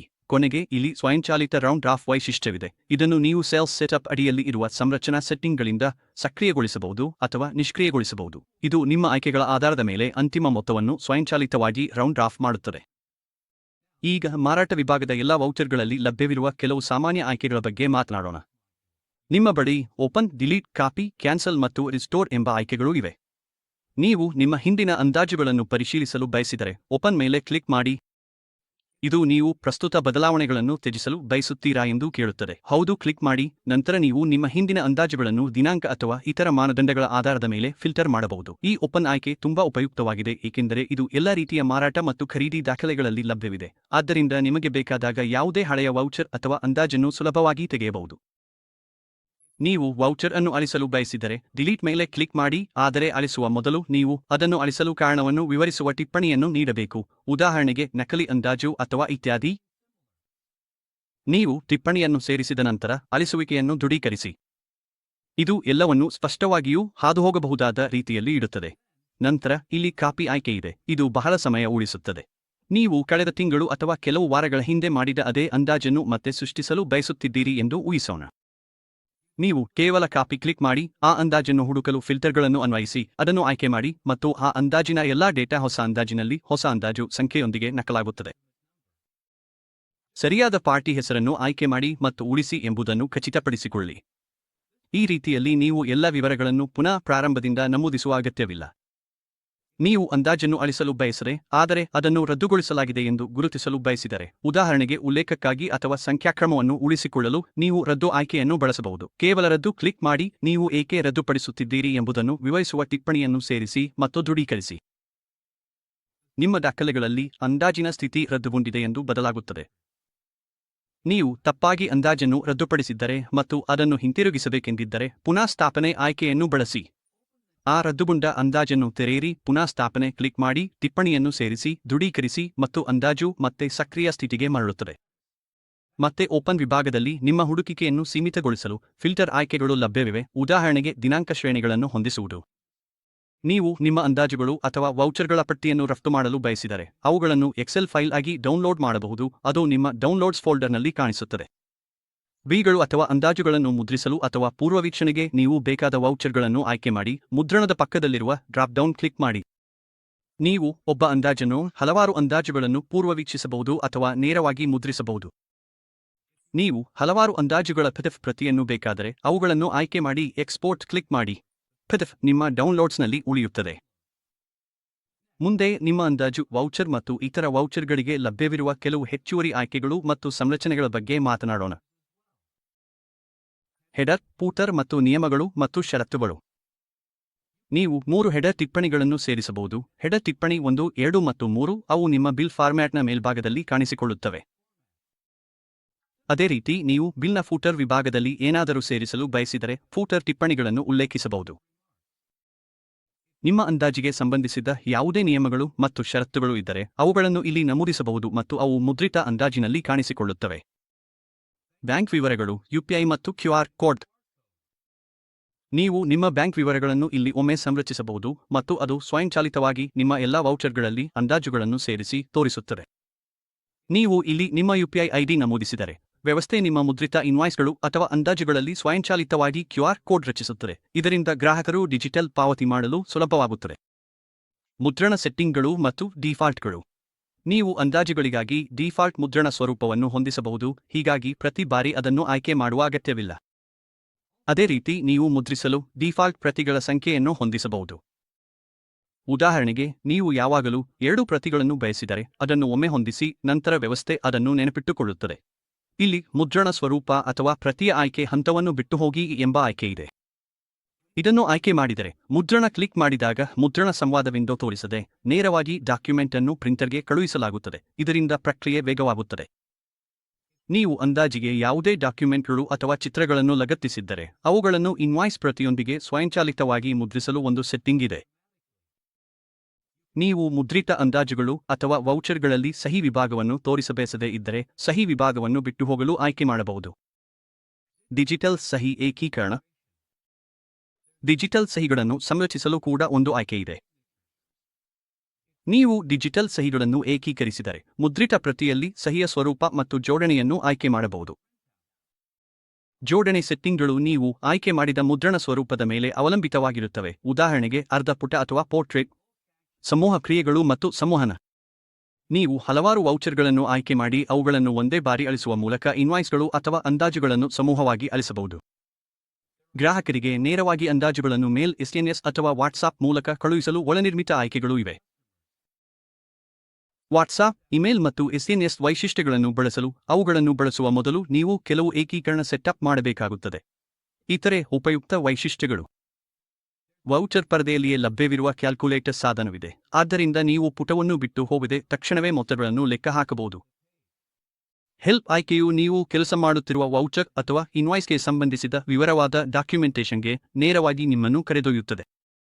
ಯಾವುದೇ ವೈಶಿಷ್ಟ್ಯವನ್ನು ಹೇಗೆ ಬಳಸಬೇಕು ಎಂಬುದರಲ್ಲಿ ನಿಮಗೆ ಯಾವಾಗಲಾದರೂ ಅನುಮಾನ ಇದ್ದರೆ ಹೆಲ್ಪ್ ಕ್ಲಿಕ್ ಮಾಡಿ ಹಂತ ಹಂತವಾಗಿ ಮಾರ್ಗದರ್ಶನ ಪಡೆಯಬಹುದು. ಕಾನ್ಫಿಗರೇಷನ್ ಆಯ್ಕೆಯು ವೌಚರ್ ಸೆಟ್ಟಿಂಗ್ಗಳನ್ನು ಕಸ್ಟಮೈಸ್ ಮಾಡಲು ನಿಮಗೆ ಅವಕಾಶ ನೀಡುತ್ತದೆ ಮತ್ತು ಇದು ಎಲ್ಲಾ ರೀತಿಯ ವೌಚರ್ಗಳಲ್ಲಿ ಲಭ್ಯವಿದೆ, ಕೇವಲ ಅಂದಾಜುಗಳಲ್ಲಿ ಮಾತ್ರವಲ್ಲ. ಹೀಗಾಗಿ ಎಲ್ಲಾ ವೌಚರ್ಗಳಲ್ಲಿ ನೀವು ಮೂಲತಃ 4 ಮುಖ್ಯ ವಿಷಯಗಳನ್ನು ಗಮನದಲ್ಲಿಡಬೇಕು, ಉದಾಹರಣೆಗೆ ಜರ್ನಲ್ ಸಂಖ್ಯೆ, ಸೂಚನೆಗಳು, ಅನುಮೋದನೆಗಳು ಮತ್ತು ಪೆನ್ ಡಾಕ್ಯುಮೆಂಟ್ ಎಂಬುದು. ಈಗ ಪೆನ್ ಡಾಕ್ಯುಮೆಂಟ್ ಒಂದು ಬಹಳ ಉಪಯುಕ್ತ ವೈಶಿಷ್ಟ್ಯವಾಗಿದೆ, ಏಕೆಂದರೆ ಇದು ನೀವು ಈಗಾಗಲೇ ರಚಿಸಿರುವ ಇತರ ಡಾಕ್ಯುಮೆಂಟ್ಗಳಿಂದ ಮಾಹಿತಿಯನ್ನು ತೆಗೆದುಕೊಳ್ಳಲು ನಿಮಗೆ ಅವಕಾಶ ನೀಡುತ್ತದೆ. ಹೀಗಾಗಿ ನೀವು ಅದೇ ವಿವರಗಳನ್ನು ಪುನಃ ಟೈಪ್ ಮಾಡುವ ಅಗತ್ಯವಿಲ್ಲ. ಉದಾಹರಣೆಗೆ, ನೀವು ಖರೀದಿ ಆರ್ಡರ್ ಮಾಡಿದ್ದರೆ ಮತ್ತು ಅದನ್ನು ನಿಮ್ಮ ಖರೀದಿ ಬಿಲ್ಗೆ ಸೇರಿಸಬೇಕೆಂದಿದ್ದರೆ, ಅಥವಾ ನೀವು ಒಂದು ಅಂದಾಜು ರಚಿಸಿ ಗ್ರಾಹಕರಿಗೆ ಕಳುಹಿಸಿ ಅವರು ಅದನ್ನು ಅನುಮೋದಿಸಿದ್ದರೆ, ನಂತರ ನೀವು ಸೇಲ್ಸ್ ಆರ್ಡರ್ ಅಥವಾ ಡಿಸ್ಪ್ಯಾಚ್ ಮಾಡಲು ಹೋಗುವಾಗ ಈ ಪೆನ್ ಡಾಕ್ಯುಮೆಂಟ್ ಆಯ್ಕೆಯನ್ನು ಬಳಸಿಕೊಂಡು ಆ ಎಲ್ಲಾ ಮಾಹಿತಿಯನ್ನು ನೇರವಾಗಿ ತರಬಹುದು. ಹೀಗಾಗಿ ನೀವು ಸೇಲ್ಸ್ ಆರ್ಡರ್ ಹೀಗಾದ್ದನ್ನು ರಚಿಸುವಾಗ ಈ ಪೆನ್ ಡಾಕ್ಯುಮೆಂಟ್ ಬಟನ್ ಮೇಲೆ ಕ್ಲಿಕ್ ಮಾಡಿದರೆ ಅದು ನಿಮಗೆ ಹಿಂದಿನ ಡಾಕ್ಯುಮೆಂಟ್ ಉದಾಹರಣೆಗೆ ಅನುಮೋದಿತ ಅಂದಾಜು ಆಯ್ಕೆ ಮಾಡಲು ಅವಕಾಶ ನೀಡುತ್ತದೆ. ಇದು ಎಂದರೆ ನೀವು ಸೇಲ್ಸ್ ಆರ್ಡರ್ ರಚಿಸುವಾಗ ಪ್ರತಿ ಐಟಂ ಅಥವಾ ದರವನ್ನು ಮರುನಮೂದಿಸಿ ಕೈಯಾರೆ ಮಾಡಬೇಕಾಗಿಲ್ಲ. ಇದು ಮೂಲ ಅಂದಾಜಿನಿಂದ ಎಲ್ಲವನ್ನೂ ನೇರವಾಗಿ ತೆಗೆದುಕೊಳ್ಳುತ್ತದೆ. ಇದು ತುಂಬಾ ಅನುಕೂಲಕರವಾಗಿದ್ದು ಬಹಳಷ್ಟು ಸಮಯವನ್ನು ಉಳಿಸುತ್ತದೆ. ಇಲ್ಲಿ ಪೆನ್ ಡಾಕ್ಯುಮೆಂಟ್ನಿಗಿಂತ ಹೆಚ್ಚು ಪ್ರಮಾಣವನ್ನು ಅನುಮತಿಸಬೇಡಿ ಎಂಬ ಆಯ್ಕೆಯೂ ಇದೆ. ನೀವು ಪ್ರಮಾಣವನ್ನು ಕಟ್ಟುನಿಟ್ಟಾಗಿ ನಿಯಂತ್ರಿಸಬೇಕೆಂದಿದ್ದರೆ, ಉದಾಹರಣೆಗೆ ನಿಮ್ಮ ಅಂದಾಜಿನಲ್ಲಿ 10 ಘಟಕಗಳಿವೆ ಮತ್ತು ಸೇಲ್ಸ್ ಆರ್ಡರ್ ರಚಿಸುವಾಗ ಯಾರೂ ತಪ್ಪಾಗಿ ಅದಕ್ಕಿಂತ ಹೆಚ್ಚು ಸೇರಿಸಬಾರದು ಎಂದು ಖಚಿತಪಡಿಸಿಕೊಳ್ಳಬೇಕಾದರೆ ಈ ಆಯ್ಕೆ ಉಪಯುಕ್ತವಾಗುತ್ತದೆ. ನೀವು ಈ ಬಾಕ್ಸ್ ಅನ್ನು ಚೆಕ್ ಮಾಡಿದರೆ ಸೇಲ್ಸ್ ಆರ್ಡರ್ ರಚಿಸುವ ವ್ಯಕ್ತಿ ಪ್ರಮಾಣವನ್ನು ಹೆಚ್ಚಿಸೋ ಅಥವಾ ಕಡಿಮೆ ಮಾಡೋ ಸಾಧ್ಯವಿಲ್ಲ. ಅವರು ಅಂದಾಜಿನಲ್ಲಿ ಇರುವುದನ್ನೇ ನಿಖರವಾಗಿ ಪಾಲಿಸಬೇಕಾಗುತ್ತದೆ. ಆದರೆ ಇದು ಐಚ್ಛಿಕ. ನೀವು ಬದಲಾವಣೆಗಳಿಗೆ ಅವಕಾಶ ನೀಡಲು ಬಯಸಿದರೆ ಇದನ್ನು ಚೆಕ್ ಮಾಡದೆ ಬಿಡಬಹುದು. ನಂತರ ಪೇರೆಂಟ್ ಡಾಕ್ಯುಮೆಂಟ್ನಿಂದ ಡೇಟಾವನ್ನು ತೆಗೆದುಕೊಳ್ಳಲು ವಿವಿಧ ವಿಧಾನಗಳಿವೆ. 4 ಮುಖ್ಯ ಆಯ್ಕೆಗಳು ಇವೆ. ಮೊದಲನೆಯದು ಲೈನ್ ಐಟಂ ಕ್ವಾಂಟಿಟಿ ಬೇಸ್ಡ್ ಎಂದು ಕರೆಯಲಾಗುತ್ತದೆ. ಅಂದರೆ ಐಟಂಗಳ ಪಟ್ಟಿ ಮತ್ತು ಅವುಗಳ ಪ್ರಮಾಣ ಮಾತ್ರ ನಕಲಾಗುತ್ತದೆ, ಆದರೆ ಟಿಪ್ಪಣಿಗಳು ಅಥವಾ ಹೆಡರ್ ಮಾಹಿತಿಯಂತಹ ಹೆಚ್ಚುವರಿ ವಿವರಗಳು ನಕಲಾಗುವುದಿಲ್ಲ. ನಂತರ ಫುಲ್ ಡಾಕ್ಯುಮೆಂಟ್ ಎಂಬ ಆಯ್ಕೆ ಇದೆ. ಇದು ಎಲ್ಲಾ ವಿವರಗಳು, ಲಾಜಿಸ್ಟಿಕ್ಸ್ ಮಾಹಿತಿ, ಟಿಪ್ಪಣಿಗಳು, ಕಸ್ಟಮ್ ಫೀಲ್ಡ್ಗಳು ಮತ್ತು ಇತ್ಯಾದಿಗಳನ್ನು ಸಂಪೂರ್ಣವಾಗಿ ತೆಗೆದುಕೊಳ್ಳುತ್ತದೆ. ನೀವು ಐಟಂಗಳ ಜೊತೆಗೆ ಮೇಲಿನ ಹೆಡರ್ ಮಾಹಿತಿಯನ್ನು ಮಾತ್ರ ಬೇಕಾದರೆ ಅದಕ್ಕೂ ಆಯ್ಕೆ ಇದೆ, ಅಂದರೆ line item quantity based with top header. ಕೊನೆಗೆ ಫುಲ್ ಡಾಕ್ಯುಮೆಂಟ್ ಫಾಸ್ಟ್ ಸ್ಕ್ಯಾನ್ ಎಂಬ ಆಯ್ಕೆಯೂ ಇದೆ. ಇದು ಹೆಚ್ಚಾಗಿ ಸ್ಕ್ಯಾನಿಂಗ್ ಉದ್ದೇಶಕ್ಕಾಗಿ ಬಳಸಲಾಗುತ್ತದೆ, ಆದರೆ ಇದು ಎಲ್ಲಾ ವಿವರಗಳನ್ನು ತೆಗೆದುಕೊಳ್ಳುತ್ತದೆ. ಇನ್ನೊಂದು ಉಪಯುಕ್ತ ವೈಶಿಷ್ಟ್ಯವೆಂದರೆ ಪೇರೆಂಟ್ ಡಾಕ್ಯುಮೆಂಟ್ಗೆ ಸ್ವಯಂಚಾಲಿತ ಅವಧಿ ಮುಗಿಯುವ ದಿನಗಳನ್ನು ಹೊಂದಿಸುವುದು. ಮೂಲತಃ ನೀವು ಮಾಡಿದ ಎಲ್ಲ ಅಂದಾಜುಗಳು ಅಥವಾ ಸಂಬಂಧಿತ ಡಾಕ್ಯುಮೆಂಟ್ಗಳನ್ನು ನೋಡಲು ಇಚ್ಛಿಸದಿದ್ದರೆ, ಬಹುಶಃ ಅವು ನೂರಾರು ಇದ್ದರೆ, ನೀವು ವಿಂಡೋದಿಂದ ತೆಗೆದುಕೊಳ್ಳುವ ಅವಧಿಯನ್ನು ಉದಾಹರಣೆಗೆ ಕಳೆದ 30 ದಿನಗಳಿಗೆ ಸೀಮಿತಗೊಳಿಸಬಹುದು. ಈ ರೀತಿಯಲ್ಲಿ ನೀವು ಸೇಲ್ಸ್ ಆರ್ಡರ್ಗೆ ಅಂದಾಜನ್ನು ತೆಗೆದುಕೊಳ್ಳಲು ಪ್ರಯತ್ನಿಸುವಾಗ ಕಳೆದ 30 ದಿನಗಳಲ್ಲಿ ರಚಿಸಲಾದವುಗಳಷ್ಟೇ ತೋರಿಸುತ್ತವೆ. ಇದರಿಂದ ನೀವು ಬೇಕಾದುದನ್ನು ಸುಲಭವಾಗಿ ಹುಡುಕಬಹುದು. ಹೀಗಾಗಿ ಸಮಾಪ್ತಿಗೊಳಿಸುವುದಾದರೆ, ಸಂಪೂರ್ಣ ಕಲ್ಪನೆ ಎಂದರೆ ನೀವು ಪ್ರಾಥಮಿಕ ಡಾಕ್ಯುಮೆಂಟ್ಗಳು, ಅಂದಾಜುಗಳು ಅಥವಾ ಖರೀದಿ ಆದೇಶಗಳು ರಚಿಸಿ, ಅಗತ್ಯವಿದ್ದರೆ ಅನುಮೋದನೆಗಳನ್ನು ಪಡೆಯಿರಿ. ನಂತರ ಪ್ರಕ್ರಿಯೆಯಲ್ಲಿ ಮುಂದುವರಿದಾಗ ಎಲ್ಲವನ್ನೂ ಮರುಟೈಪ್ ಮಾಡುವ ಬದಲು ಪೆನ್ ಡಾಕ್ಯುಮೆಂಟ್ ಆಯ್ಕೆಯನ್ನು ಬಳಸಿ ಆ ಮೊದಲು ದಿನದ ಡಾಕ್ಯುಮೆಂಟ್ಗಳಿಂದಲೇ ನೇರವಾಗಿ ಮಾಹಿತಿಯನ್ನು ತೆಗೆದುಕೊಳ್ಳಬಹುದು. ನೀವು ಪ್ರಮಾಣಗಳ ಮೇಲೆ ಎಷ್ಟು ಕಟ್ಟುನಿಟ್ಟಾಗಿ ಇರಬೇಕು ಎಂಬುದನ್ನು ನಿಯಂತ್ರಿಸಬಹುದು ಮತ್ತು ಯಾವ ವಿವರಗಳನ್ನು ತೆಗೆದುಕೊಂಡು ಬರಬೇಕು ಎಂಬುದನ್ನು ನಿಖರವಾಗಿ ನಿರ್ಧರಿಸಬಹುದು. ಜೊತೆಗೆ ಅವಧಿ ದಿನಗಳ ವೈಶಿಷ್ಟ್ಯವನ್ನು ಬಳಸಿ ಪುಲ್ ಲಿಸ್ಟ್ ಅನ್ನು ಸುಲಭವಾಗಿ ನಿರ್ವಹಿಸಬಹುದು. ಇದು ಸಂಪೂರ್ಣ ಕಾರ್ಯಪ್ರವಾಹವನ್ನು ನಿಜವಾಗಿಯೂ ಸರಳಗೊಳಿಸುತ್ತದೆ ಮತ್ತು ತಪ್ಪುಗಳ ಸಂಭವವನ್ನು ಕಡಿಮೆ ಮಾಡುತ್ತದೆ. ಅದನ್ನು ಮುಂದುವರೆಸಿದರೆ ನಾವು ರೇಟ್ ಪ್ರಿಫರೆನ್ಸ್ಡ್ ಎಂಬ ಒಂದು ವೈಶಿಷ್ಟ್ಯವನ್ನು ಹೊಂದಿದ್ದೇವೆ. ಇಲ್ಲಿ ನೀವು ಪೋಷಕ ಡಾಕ್ಯುಮೆಂಟ್ನಿಂದ ಹೊಸ ಡಾಕ್ಯುಮೆಂಟ್ ರಚಿಸುವಾಗ ದರಗಳನ್ನು ಆಯ್ಕೆ ಮಾಡಲು 2 ಆಯ್ಕೆಗಳು ದೊರೆಯುತ್ತವೆ. ಮೊದಲ ಆಯ್ಕೆ ಪೋಷಕ ಡಾಕ್ಯುಮೆಂಟ್ ಮತ್ತು ಎರಡನೆಯದು ರೇಟ್ ಎಂಜಿನ್. ಇಲ್ಲಿ ರೇಟ್ ಎಂಜಿನ್ ಅಂದರೆ ದರಗಳು ಐಟಂ ಮಾಸ್ಟರ್ನಿಂದ ಬರುತ್ತವೆ. ಅಂದರೆ ನೀವು ನಿಮ್ಮ ಐಟಂ ಮಾಸ್ಟರ್ ಡೇಟಾದಲ್ಲಿ ಹೊಂದಿಸಿರುವ ದರಗಳು. ಹೀಗಾಗಿ ನೀವು ರೇಟ್ ಎಂಜಿನ್ ಆಯ್ಕೆ ಮಾಡಿ ನಿಮ್ಮ ಎಸ್ಟಿಮೇಟ್ ಅನ್ನು ಸೇಲ್ಸ್ ಆರ್ಡರ್ಗೆ ಪುಲ್ ಮಾಡಿದರೆ, ನೀವು ಎಸ್ಟಿಮೇಟ್ನಲ್ಲಿ ಯಾವ ದರವನ್ನು ನಮೂದಿಸಿದ್ದರೂ ಸಹ ಸಿಸ್ಟಮ್ ನೇರವಾಗಿ ಐಟಂ ಮಾಸ್ಟರ್ನಿಂದ ದರಗಳನ್ನು ತೆಗೆದುಕೊಳ್ಳುತ್ತದೆ. ಇನ್ನೊಂದೆಡೆ ನೀವು ಪೋಷಕ ಡಾಕ್ಯುಮೆಂಟ್ ಆಯ್ಕೆ ಮಾಡಿದರೆ, ಐಟಂ ಮಾಸ್ಟರ್ನಲ್ಲಿ ಯಾವ ದರಗಳಿದ್ದರೂ ಅದು ಪ್ರಭಾವ ಬೀರುವುದಿಲ್ಲ. ಪೋಷಕ ಡಾಕ್ಯುಮೆಂಟ್ನಿಂದ ಉದಾಹರಣೆಗೆ ಎಸ್ಟಿಮೇಟ್ನಿಂದ ದರಗಳನ್ನು ಹೇಗಿದ್ದವೆಯೋ ಹಾಗೆಯೇ ತೆಗೆದುಕೊಂಡು ನಿಮ್ಮ ಸೇಲ್ಸ್ ಆರ್ಡರ್ನಲ್ಲಿ ಬಳಸಲಾಗುತ್ತದೆ. ಇದು ಮೂಲತಃ ರೇಟ್ ಪ್ರಿಫರೆನ್ಸ್ ಆಯ್ಕೆಯ ಉದ್ದೇಶ. ಅಂದರೆ ನೀವು ಹಿಂದಿನ ಡಾಕ್ಯುಮೆಂಟ್ಗಳಿಂದ ಡೇಟಾ ಪುಲ್ ಮಾಡುತ್ತಿರುವಾಗ ದರಗಳು ಎಲ್ಲಿಂದ ಬರಬೇಕು ಎಂಬುದನ್ನು ನಿರ್ಧರಿಸುವುದು. ಮುಂದೆ ನೀವು ಪುಲ್ ಫ್ರಮ್ ವಿಂಡೋದಲ್ಲಿ ಕೆಲವು ಸ್ಥಳಗಳನ್ನು ಬಿಟ್ಟುಹಾಕಲು ಬಯಸಿದರೆ ಫಿಲ್ಟರ್ ಆಯ್ಕೆಯೂ ಇದೆ. ಹಾಗಾದರೆ ನಿಮ್ಮ ಬಳಿ 10 ವಿಭಿನ್ನ ಶಾಖೆಗಳು ಅಥವಾ ಸ್ಥಳಗಳಿದ್ದರೆ, ಆದರೆ ನೀವು ಕೇವಲ 2 ಅಥವಾ 3 ನಿರ್ದಿಷ್ಟ ಶಾಖೆಗಳಿಂದ ಮಾತ್ರ ಡೇಟಾ ಪುಲ್ ಮಾಡಬೇಕೆಂದು ಬಯಸಿದರೆ, ನೀವು ಆ ಫಿಲ್ಟರ್ ಅನ್ನು ಇಲ್ಲಿ ಅನ್ವಯಿಸಬಹುದು ಮತ್ತು ಪುಲ್ ಫ್ರಮ್ ವಿಂಡೋದಲ್ಲಿ ಆಯ್ಕೆ ಮಾಡಿದ ಸ್ಥಳಗಳ ಡಾಕ್ಯುಮೆಂಟ್ಗಳಷ್ಟೇ ತೋರಿಸಲಾಗುತ್ತದೆ. ಅದಾದ ಮೇಲೆ ಐಟಂ ಅಲೌಡ್ ಟೈಪ್ ಎಂಬ ಆಯ್ಕೆ ಇದೆ. ಇದು ನಿಮ್ಮ ಸೇಲ್ಸ್ ಆರ್ಡರ್ನಲ್ಲಿ ಯಾವ ರೀತಿಯ ಐಟಂಗಳನ್ನು ಬಳಸಬಹುದು ಎಂಬುದನ್ನು ಆಯ್ಕೆ ಮಾಡಲು ನಿಮಗೆ ಅವಕಾಶ ನೀಡುತ್ತದೆ. ಉದಾಹರಣೆಗೆ ನೀವು ಕೇವಲ ಫಿನಿಶ್ಡ್ ಗುಡ್ಸ್ ಮಾತ್ರ ಕಾಣಿಸಬೇಕು ಎಂದು ಬಯಸಬಹುದು, ಅಥವಾ ಕೇವಲ ರಾ ಮೆಟೀರಿಯಲ್ಗಳು ಅಥವಾ ಉಪಯೋಗಿಸುವ ಐಟಂಗಳು ಅಥವಾ ಎಲ್ಲ ಐಟಂಗಳು ಎಂದು ಆಯ್ಕೆ ಮಾಡಬಹುದು. ನಿಮ್ಮ ವ್ಯವಹಾರದ ಅಗತ್ಯಕ್ಕೆ ತಕ್ಕಂತೆ ಯಾವುದನ್ನಾದರೂ ಆಯ್ಕೆ ಮಾಡಬಹುದು. ಅದಾದ ಮೇಲೆ ನಾವು ವ್ಯಾಲಿಡೇಟ್ ಯೂನಿಕ್ ರೆಫರೆನ್ಸ್ ನಂಬರ್ ಎಂಬ ಆಯ್ಕೆಯನ್ನು ಹೊಂದಿದ್ದೇವೆ. ಹಾಗಾದರೆ ಪ್ರತಿ ವೌಚರ್ಗೆ ಒಂದು ರೆಫರೆನ್ಸ್ ನಂಬರ್ ಸಿಗುತ್ತೆ ಅಲ್ಲವೇ? ಈ ಸೆಟ್ಟಿಂಗ್ ನಿಮ್ಮ ರೆಫರೆನ್ಸ್ ನಂಬರ್ಗಳನ್ನು ಹೇಗೆ ಪರಿಶೀಲಿಸಬೇಕು ಎಂಬುದನ್ನು ನಿಯಂತ್ರಿಸಲು ಸಹಾಯ ಮಾಡುತ್ತದೆ. ನೀವು ಕೆಲವು ಮೋಡ್ಗಳಿಂದ ಆಯ್ಕೆ ಮಾಡಬಹುದು, ಒಟ್ಟಾರೆ ಪಾರ್ಟಿ ವೈಸ್, ಬ್ರಾಂಚ್ ವೈಸ್ ಅಥವಾ ಅಗತ್ಯವಿಲ್ಲ. ನೀವು ಒಟ್ಟಾರೆ ಆಯ್ಕೆ ಮಾಡಿದರೆ ಪ್ರತಿ ರೆಫರೆನ್ಸ್ ನಂಬರ್ ಸಂಪೂರ್ಣ ಸಾಫ್ಟ್ವೇರ್ನಲ್ಲಿ ಯೂನಿಕ್ ಆಗಿರಬೇಕು ಎಂಬರ್ಥ. ಯಾವುದೇ ಡುಪ್ಲಿಕೇಟ್ಗಳು ಇರಬಾರದು.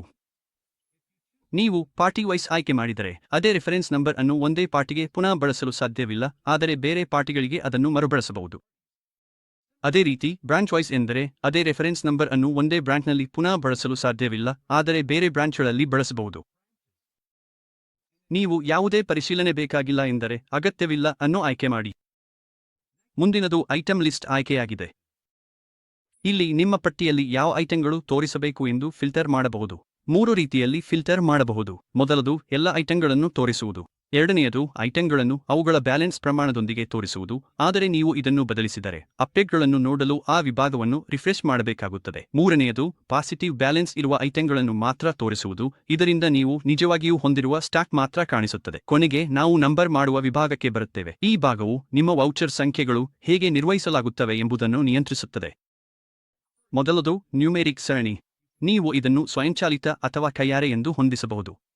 ನೀವು ಸ್ವಯಂಚಾಲಿತ ಆಯ್ಕೆ ಮಾಡಿದರೆ ಸಾಫ್ಟ್ವೇರ್ ಸಂಖ್ಯೆಗಳನ್ನು ಕ್ರಮವಾಗಿ ಸ್ವಯಂಚಾಲಿತವಾಗಿ ನೀಡುತ್ತದೆ. ಉದಾಹರಣೆಗೆ 1, 2, 3 ಹೀಗೆ, ಮತ್ತು ನೀವು ಈ ಕ್ರಮವನ್ನು ಕೈಯಾರೆ ಬದಲಾಯಿಸಲು ಸಾಧ್ಯವಿಲ್ಲ.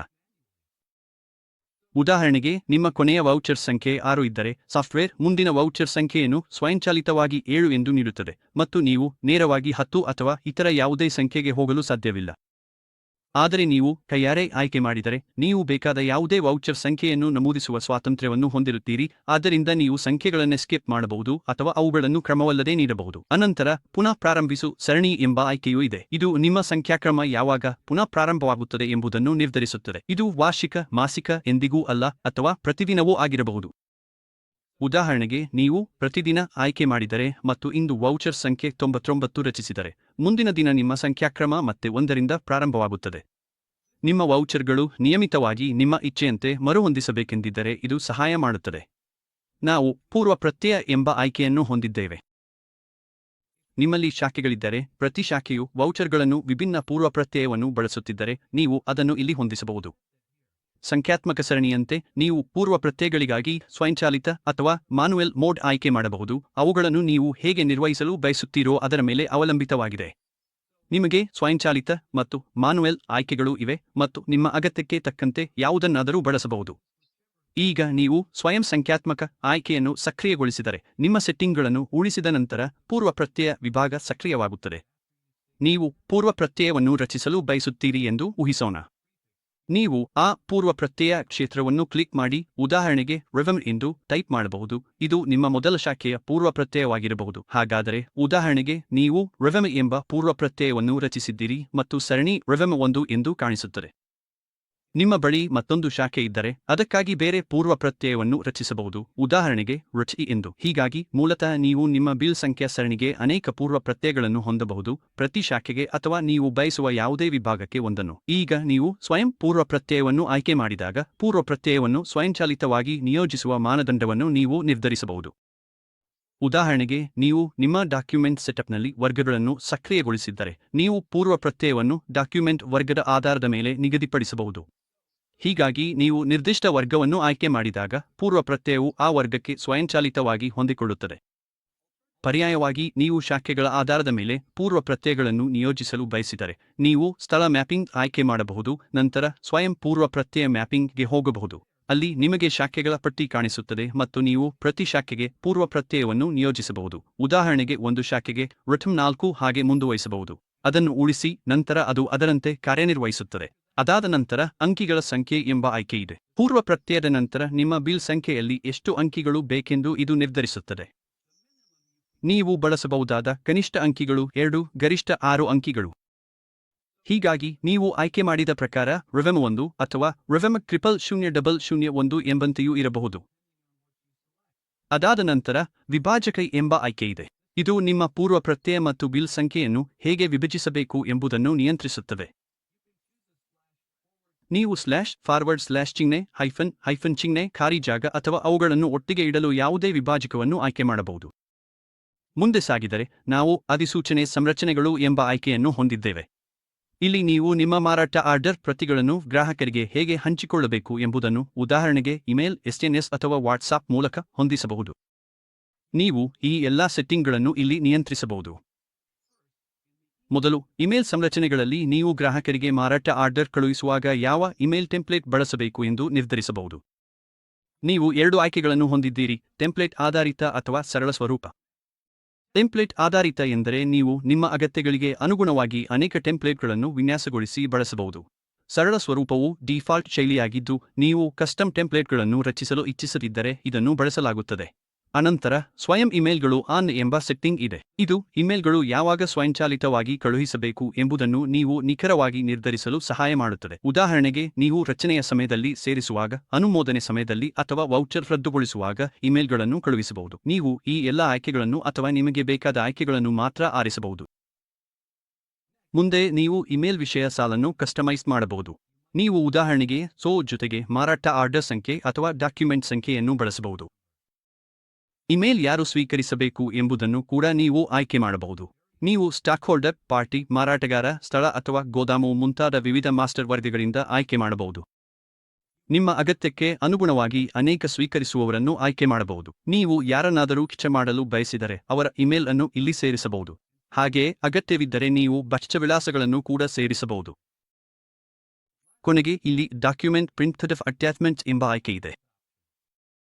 ನೀವು ಗ್ರಾಹಕರಿಗೆ ಇಮೇಲ್ ಕಳುಹಿಸುವಾಗ ಮಾರಾಟ ಆರ್ಡರ್ ಅನ್ನು ಅಟ್ಯಾಚ್ಮೆಂಟ್ ಆಗಿ ಕಳುಹಿಸಬೇಕೆ, ಡಾಕ್ಯುಮೆಂಟ್ಗೆ ಲಿಂಕ್ ಮಾತ್ರ ಕಳುಹಿಸಬೇಕೆ ಅಥವಾ ಕೆಲವು ಮೂಲಭೂತ ವಿವರಗಳನ್ನು ಮಾತ್ರ ಕಳುಹಿಸಬೇಕೆ ಎಂಬುದನ್ನು ನೀವು ನಿರ್ಧರಿಸಬಹುದು. ನೀವು ಅಟ್ಯಾಚ್ಮೆಂಟ್ ಆಯ್ಕೆ ಮಾಡಿದರೆ ಫೈಲ್ ಸ್ವಯಂಚಾಲಿತವಾಗಿ ಇಮೇಲ್ ಜೊತೆಗೆ ಕಳುಹಿಸಲಾಗುತ್ತದೆ. ನೀವು ಲಿಂಕ್ ಕಳುಹಿಸುವ ಆಯ್ಕೆ ಮಾಡಿದರೆ ಮಾರಾಟ ಆರ್ಡರ್ಗೆ ಲಿಂಕ್ ನಿಮ್ಮ ಗ್ರಾಹಕರಿಗೆ ಇಮೇಲ್ ಮೂಲಕ ಕಳುಹಿಸಲಾಗುತ್ತದೆ. ನೀವು ಅಗತ್ಯವಿಲ್ಲ ಎಂಬ ಆಯ್ಕೆ ಮಾಡಿದರೆ ಮಾರಾಟ ಆರ್ಡರ್ ಸಂಖ್ಯೆ, ಡಾಕ್ಯುಮೆಂಟ್ ಸಂಖ್ಯೆ ಮತ್ತು ಕಂಪನಿಯ ಹೆಸರು ಮುಂತಾದ ಕನಿಷ್ಠ ವಿವರಗಳು ಮಾತ್ರ ಕಳುಹಿಸಲಾಗುತ್ತವೆ. ಮತ್ತೊಂದು ವಿಷಯವೆಂದರೆ, ನೀವು ಮಾರಾಟ ಆರ್ಡರ್ಗೆ ಯಾವುದೇ ಡಾಕ್ಯುಮೆಂಟ್ ಅನ್ನು ಅಟ್ಯಾಚ್ ಮಾಡಿದ್ದರೆ ಮತ್ತು ಅಟ್ಯಾಚ್ಮೆಂಟ್ಗಳ ಆಯ್ಕೆಯನ್ನು ಟಿಕ್ ಮಾಡಿದ್ದರೆ ಆ ಡಾಕ್ಯುಮೆಂಟ್ ಕೂಡ ನಿಮ್ಮ ಗ್ರಾಹಕರ ಇಮೇಲ್ ಐಡಿಗೆ ಇಮೇಲ್ ಮೂಲಕ ಕಳುಹಿಸಲಾಗುತ್ತದೆ. ಈಗ ಸಂರಚನೆಯ ಕಡೆಗೆ ಸಾಗೋಣ.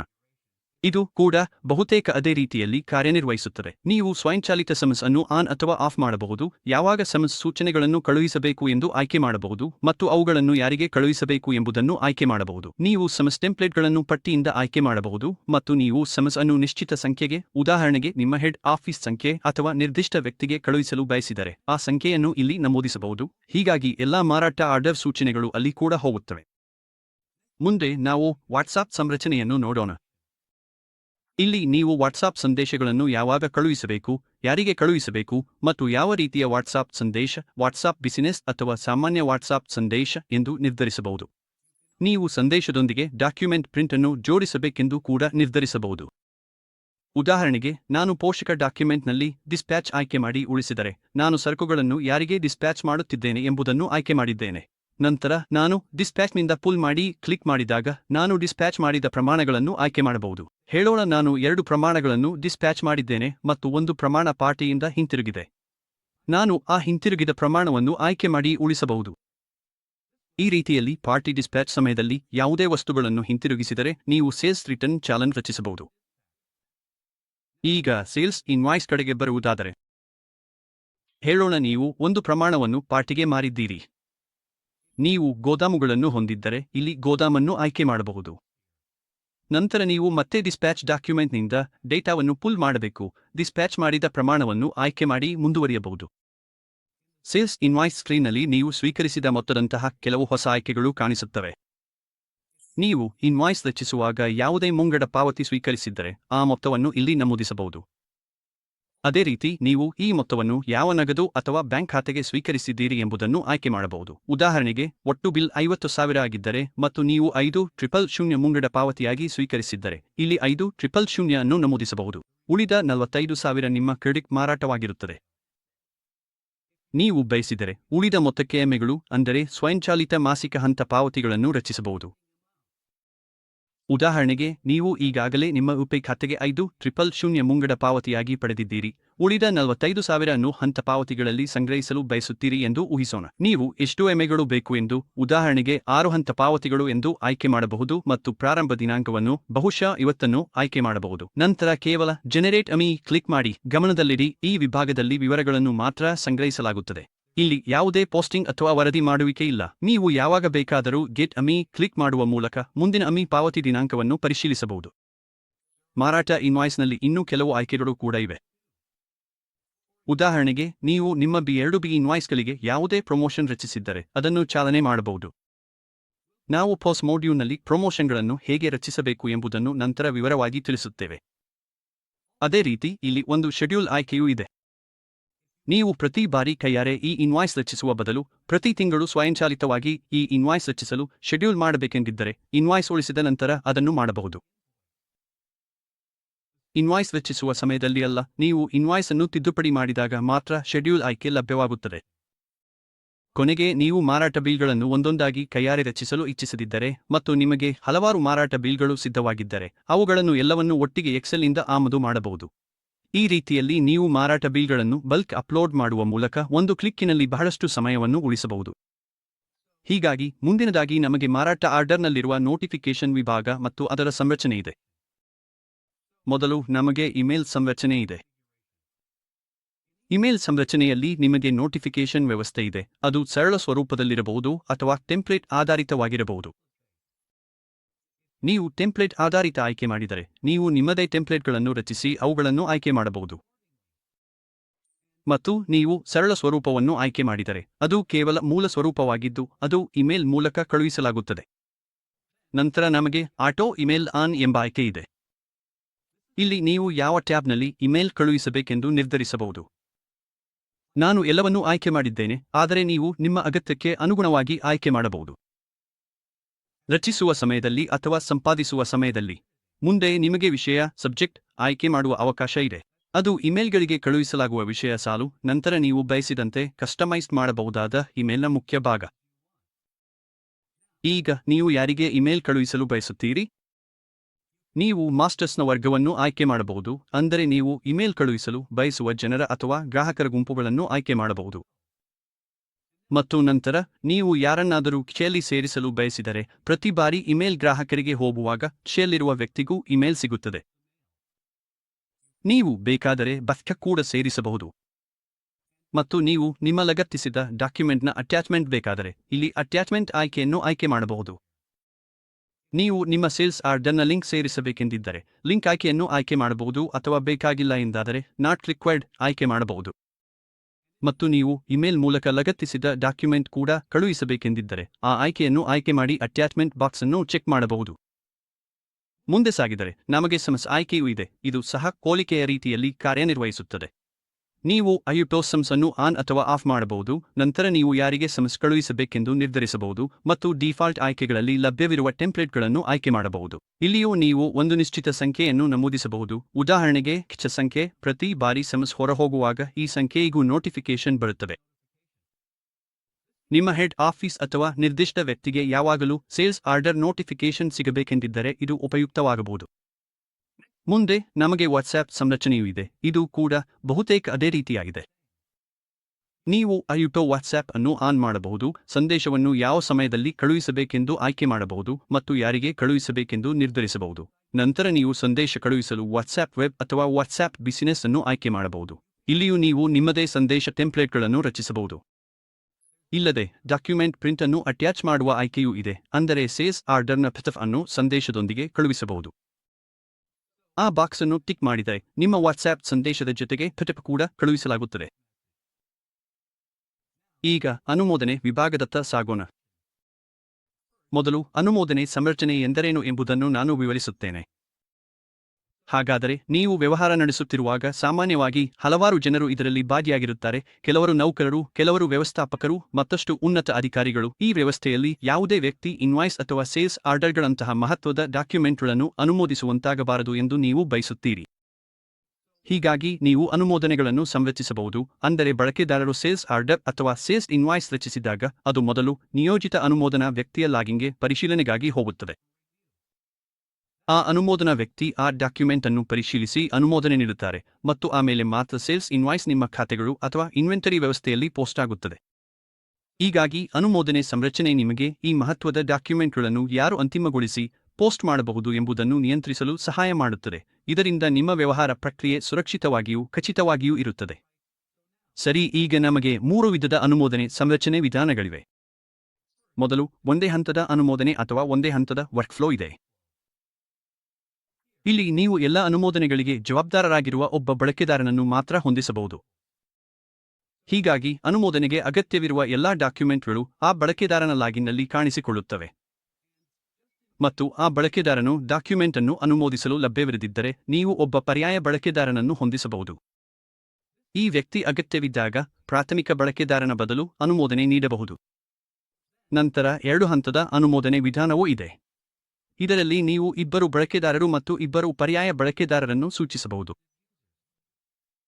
ಹೀಗಾಗಿ ಇದು ಇನ್ನೊಂದು ಅನುಮೋದನಾ ಹಂತವನ್ನು ಸೇರಿಸುತ್ತದೆ, ಬಹುಶಃ ಹೆಚ್ಚಿನ ನಿಯಂತ್ರಣಕ್ಕಾಗಿ ಅಥವಾ ವಿಭಿನ್ನ ರೀತಿಯ ಡಾಕ್ಯುಮೆಂಟ್ಗಳಿಗೆ. ಮೂರನೆಯದಾಗಿ ನಾವು ವರ್ಕ್ಫ್ಲೋ ಸಂರಚನೆಯನ್ನು ಹೊಂದಿದ್ದೇವೆ. ಇದು ಹೆಚ್ಚು ಲವಚಿಕ ಮತ್ತು ಶಕ್ತಿಶಾಲಿಯಾಗಿದೆ. ನೀವು ವಿಭಿನ್ನ ಷರತ್ತುಗಳ ಆಧಾರದ ಮೇಲೆ ನಿಮ್ಮ ಸ್ವಂತ ಕಸ್ಟಮ್ ವರ್ಕ್ಫ್ಲೋವನ್ನು ರಚಿಸಬಹುದು. ಉದಾಹರಣೆಗೆ, ನೀವು ಯಾವುದೇ ಬಿಲ್ ಮೊತ್ತವು 50,000ರವರೆಗೆ ಇದ್ದರೆ ಅದು ವ್ಯಕ್ತಿಗೆ ಅನುಮೋದನೆಗೆ ಹೋಗಬೇಕು ಮತ್ತು 1,00,000 ಅಥವಾ 1.5 ಲಕ್ಷಕ್ಕಿಂತ ಮೇಲ್ಪಟ್ಟ ಬಿಲ್ ಮೊತ್ತವಿದ್ದರೆ ಅದು ವ್ಯಕ್ತಿಗೆ ಅನುಮೋದನೆಗೆ ಹೋಗಬೇಕು ಎಂದು ಹೊಂದಿಸಬಹುದು. ಹೌದು, ನೀವು ನಿಮ್ಮ ವ್ಯವಹಾರ ಪ್ರಕ್ರಿಯೆಗೆ ಸರಿಯಾಗಿ ಹೊಂದುವ ಪೂರ್ಣ ಅನುಮೋದನಾ ಮ್ಯಾಟ್ರಿಕ್ಸ್ ಅನ್ನು ನಿರ್ಮಿಸಬಹುದು. ಹೀಗಾಗಿ ಇದು ಅನುಮೋದನಾ ಸಂರಚನೆಯ ಸಮಗ್ರ ಅವಲೋಕನ. ಈಗ ನಾವು ನಮ್ಮ ಮಾರಾಟ ಆರ್ಡರ್ ಪ್ರಕ್ರಿಯೆಯನ್ನು ಮುಂದುವರಿಸೋಣ. ನಾನು ಇಲ್ಲಿ ಮಾರಾಟ ಆರ್ಡರ್ ಅನ್ನು ಒಂದು ಅಂದಾಜಿನಿಂದ ತೆಗೆದುಕೊಳ್ಳುತ್ತಿದ್ದೇನೆ. ಮೊದಲು ಪಕ್ಷವನ್ನು ಆಯ್ಕೆ ಮಾಡಿ. ಉದಾಹರಣೆಗೆ, ನಾನು B2 ಇಂಡಿಯಾಗಾಗಿ ಒಂದು ಅಂದಾಜು ರಚಿಸಿದ್ದೇನೆ. ನಂತರ ಪುಲ್ ಫ್ರಮ್ ಎಸ್ಟಿಮೇಟ್ ಮೇಲೆ ಕ್ಲಿಕ್ ಮಾಡಿ. ನೀವು ಬೇಕಾದ ಅಂದಾಜನ್ನು ಆಯ್ಕೆ ಮಾಡಿ ಮತ್ತು ಅದನ್ನು ಉಳಿಸಿ. ಮುಂದೆ ನಮ್ಮ ಬಳಿ ಡಿಸ್ಪ್ಯಾಚ್ ಭಾಗವಿದೆ. ನಿಮ್ಮ ಸರಕುಗಳನ್ನು ಡಿಸ್ಪ್ಯಾಚ್ ಮಾಡುವ ಸಮಯವಾಗಿದೆ ಎಂದು ಊಹಿಸೋಣ.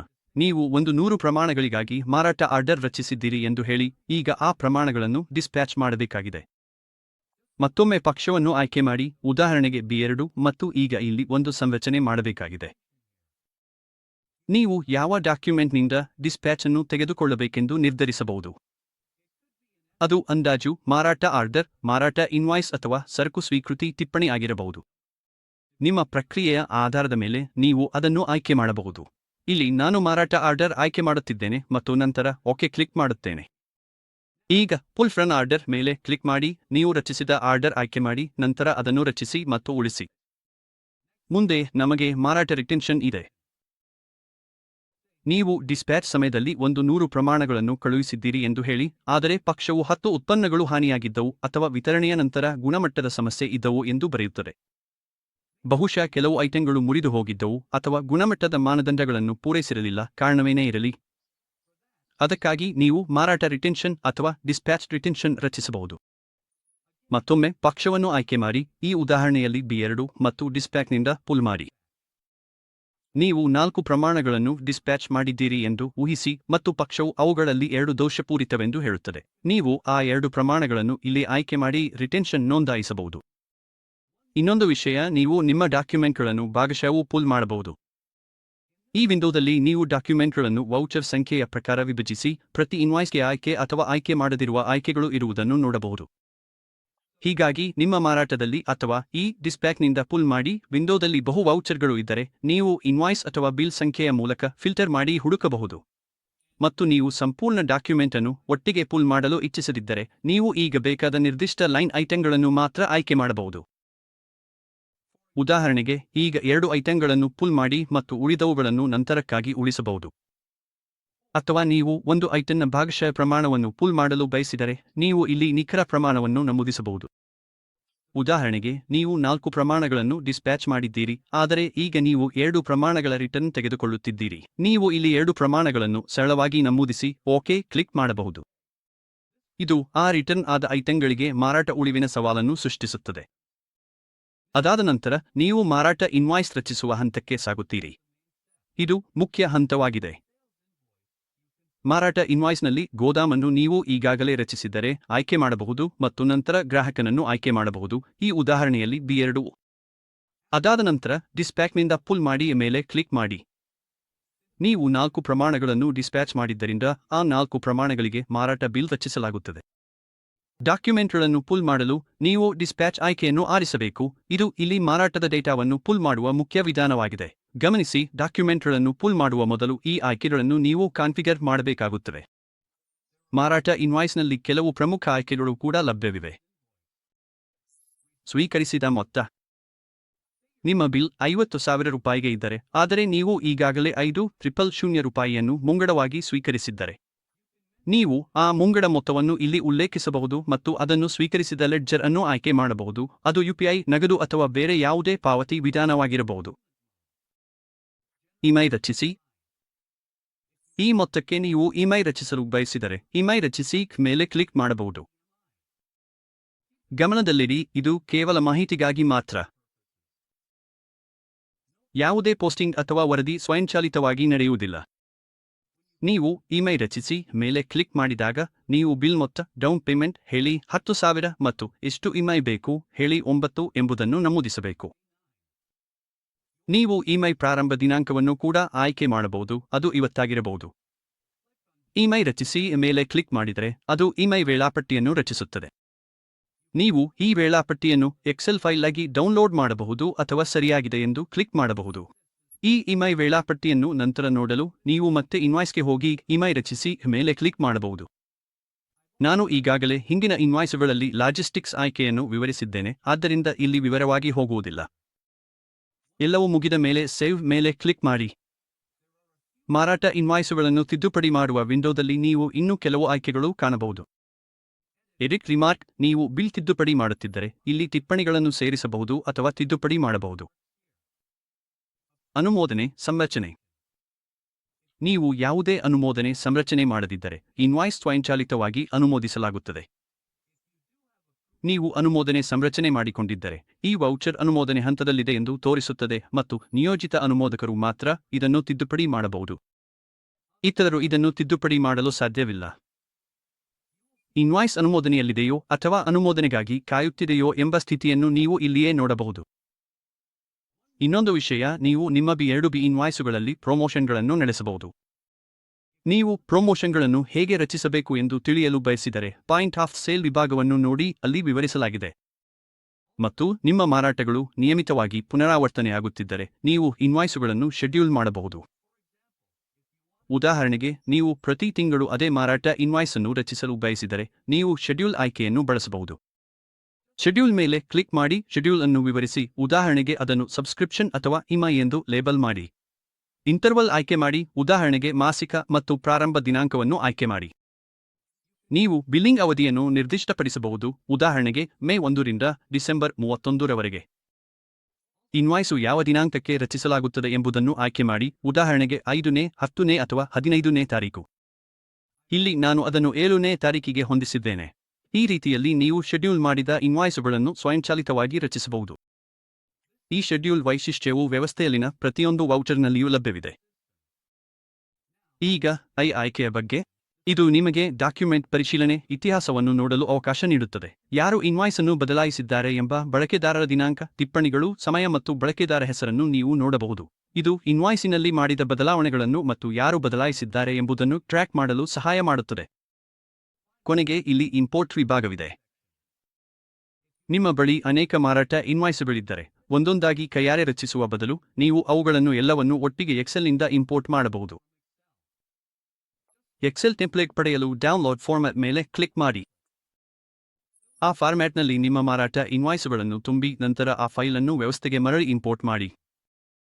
ಈ ರೀತಿಯಲ್ಲಿ ನಿಮಗೆ ಅನೇಕ ಇನ್ವಾಯ್ಸುಗಳನ್ನು ರಚಿಸುವ ಅಗತ್ಯವಿದ್ದರೆ ಬಹಳ ಸಮಯವನ್ನು ಉಳಿಸಬಹುದು. ನಾನು ಇಂಪೋರ್ಟ್ ಶೀಟ್ನ ಮುಖ್ಯ ಕಾಲಂಗಳ ಮೂಲಕ ನಿಮಗೆ ಮಾರ್ಗದರ್ಶನ ನೀಡುತ್ತೇನೆ. ನೀವು ಈ ಕಾಲಂಗಳಲ್ಲಿ ನಿಮ್ಮ ಡೇಟಾವನ್ನು ನಮೂದಿಸಬೇಕು. ಕೆಲವು ಕಾಲಂಗಳು ಗ್ರಾಹಕರಿಗೆ ಸಂಬಂಧಿಸಿದವು, ಅವು ಅನ್ವಯಿಸದಿದ್ದರೆ ಖಾಲಿ ಬಿಡಬಹುದು. ಶಾಖೆ. ನಿಮ್ಮ ವ್ಯವಹಾರದಲ್ಲಿ ಅನೇಕ ಶಾಖೆಗಳಿದ್ದರೆ, ಇಲ್ಲಿ ಶಾಖೆಯ ಹೆಸರನ್ನು ಉಲ್ಲೇಖಿಸಿ. ಅದಿಲ್ಲದಿದ್ದರೆ ನೀವು ಇದನ್ನು ಖಾಲಿ ಬಿಡಬಹುದು ಅಥವಾ ನಿಮ್ಮ ಮುಖ್ಯ ಶಾಖೆಯನ್ನು ಹಾಕಬಹುದು. ಗೋದಾಮಿನ ಹೆಸರು. ಸರಕುಗಳನ್ನು ಯಾವ ಗೋದಾಮಿನಿಂದ ರವಾನಿಸಲಾಗಿದೆ ಎಂಬುದನ್ನು ಇಲ್ಲಿ ಉಲ್ಲೇಖಿಸಿ. ಚೆಕ್ ಪ್ರಕಾರ. ಇದು ಬಿಲ್ ನಗದು ಅಥವಾ ಕ್ರೆಡಿಟ್ ಎಂಬುದನ್ನು ಸೂಚಿಸುತ್ತದೆ. ಅನುಸಾರವಾಗಿ ಆಯ್ಕೆ ಮಾಡಿ. ಉದಾಹರಣೆಗೆ, ನೀವು ನಗದು ಮಾರಾಟ ಬಿಲ್ ರಚಿಸಿದ್ದರೆ, ಇಲ್ಲಿ ನಗದು ಆಯ್ಕೆ ಮಾಡಿ. ಬಿಲ್ ಪ್ರಕಾರ. ಮಾರಾಟ ಬಿಲ್ ನಗದು ಅಥವಾ ಕ್ರೆಡಿಟ್ ಎಂದು ಆಯ್ಕೆ ಮಾಡಿ. ಉದಾಹರಣೆಗೆ, ನಾನು ಇಲ್ಲಿ ನಗದು ಆಯ್ಕೆ ಮಾಡುತ್ತಿದ್ದೇನೆ. ಜಿಎಸ್ಟಿ ಪ್ರಕಾರ. ಟ್ಯಾಕ್ಸ್ ಇನ್ವಾಯ್ಸ್, ಎಕ್ಸ್ಪೋರ್ಟ್, ಬಾಂಡೆಡ್, ನಾನ್ ಬಾಂಡೆಡ್, ಇ-ಕಾಮರ್ಸ್ ಅಥವಾ ಬಿಲ್ ಆಫ್ ಸಪ್ಲೈ ಮುಂತಾದ ಇನ್ವಾಯ್ಸ್ ಪ್ರಕಾರವನ್ನು ಆಯ್ಕೆ ಮಾಡಿ.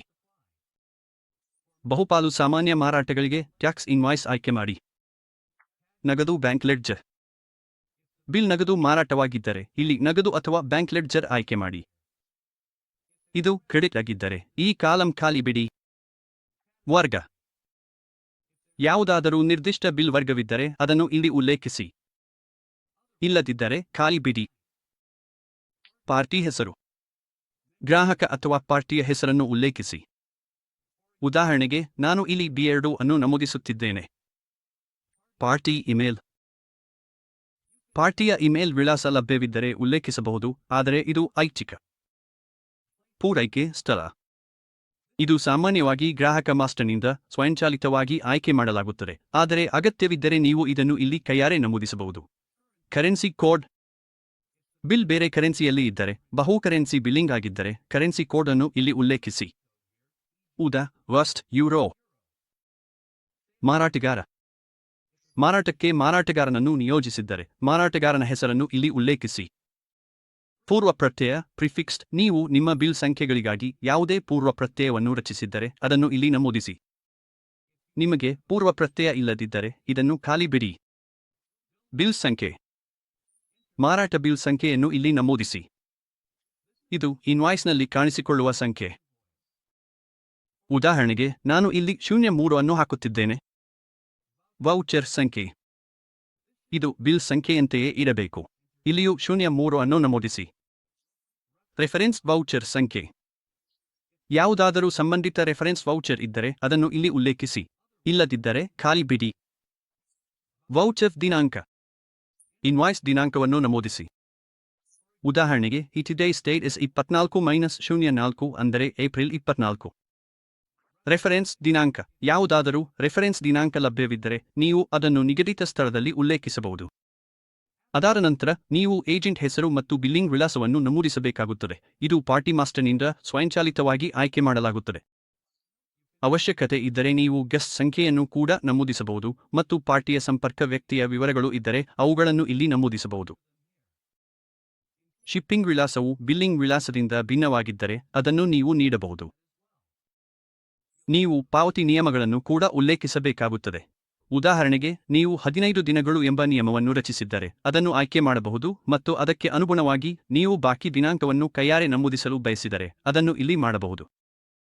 ಮುಂದೆ ಬಿಲ್ ಮೌಲ್ಯ ಬರುತ್ತದೆ. ಇದು ಐಟಂ ವಿವರಗಳನ್ನು ನಮೂದಿಸಿದ ನಂತರ ಸ್ವಯಂಚಾಲಿತವಾಗಿ ಲೆಕ್ಕ ಹಾಕಲಾಗುತ್ತದೆ. ಐಟಂ ವಿಭಾಗದಲ್ಲಿ ಮೊದಲು ಐಟಂ ಹೆಸರನ್ನು ಉಲ್ಲೇಖಿಸಿ. ನೀವು ಅನೇಕ ಐಟಂಗಳನ್ನು ನಿರ್ವಹಿಸುತ್ತಿದ್ದರೆ ಅವುಗಳ ಕ್ರಮವನ್ನು ನಿರ್ಧರಿಸಬಹುದು. ಯಾವುದಾದರೂ ಉಪ ಐಟಂ ಸೇರಿಕೊಂಡಿದ್ದರೆ ಅದನ್ನು ನೀವು ಇಲ್ಲಿ ನಮೂದಿಸಬಹುದು. ವಿವರಣೆ ಕ್ಷೇತ್ರದಲ್ಲಿ ವಸ್ತುವಿನ ವಿವರಗಳನ್ನು ನಮೂದಿಸಿ. ನಿಮಗೆ ಪ್ರತ್ಯೇಕ ಮುದ್ರಣ ವಿವರಣೆ ಇದ್ದರೆ ಅದನ್ನು ಇಲ್ಲಿ ನಮೂದಿಸಬಹುದು. ಇಲ್ಲದಿದ್ದರೆ ಅದೇ ವಿವರಣೆಯನ್ನು ಎರಡೂ ಕಡೆ ಬಳಸಲಾಗುತ್ತದೆ. ಯೂನಿಟ್ ಕ್ಷೇತ್ರವು ನೀವು ಈ ವಸ್ತುವನ್ನು ಯಾವ ಘಟಕದಲ್ಲಿ ವಹಿವಾಟು ಮಾಡುತ್ತಿದ್ದೀರೋ ಅದನ್ನು ಸೂಚಿಸಲು. ಉದಾಹರಣೆಗೆ ಸಂಖ್ಯೆಗಳು ಅಥವಾ ತುಂಡುಗಳು. ನಂತರ ಪ್ರಮಾಣವನ್ನು ನಮೂದಿಸಿ. ಉದಾಹರಣೆಗೆ 10 ಘಟಕಗಳು ಎಂದು ಹೇಳೋಣ. ವಸ್ತುವನ್ನು ಹಲವಾರು ಘಟಕಗಳಲ್ಲಿ ನಿರ್ವಹಿಸುತ್ತಿದ್ದರೆ ಪ್ಯಾಕಿಂಗ್ ಪ್ರಮಾಣವನ್ನು ಇಲ್ಲಿ ನಮೂದಿಸಬಹುದು. ಪ್ರತಿ ವಸ್ತುವಿನ ದರವನ್ನು ದರ ಕ್ಷೇತ್ರದಲ್ಲಿ ನಮೂದಿಸಬೇಕು. ಹೆಣ್ಮಾಡಿ ಇದು 10,000 ಎಂದು ಊಹಿಸೋಣ. ಮೊತ್ತವನ್ನು ದರವನ್ನು ಪ್ರಮಾಣದಿಂದ ಗುಣಿಸಿದಂತೆ ಲೆಕ್ಕ ಹಾಕಲಾಗುತ್ತದೆ. ಈಗ ಅನ್ವಯವಾಗುವ ತೆರಿಗೆಯನ್ನು ನಮೂದಿಸಿ. ಉದಾಹರಣೆಗೆ ನೀವು 18% GST ವಿಧಿಸುತ್ತಿದ್ದರೆ ಅದನ್ನು ತೆರಿಗೆ ಶೇಕಡಾವಾರು ಅಡಿಯಲ್ಲಿ ನಮೂದಿಸಿ.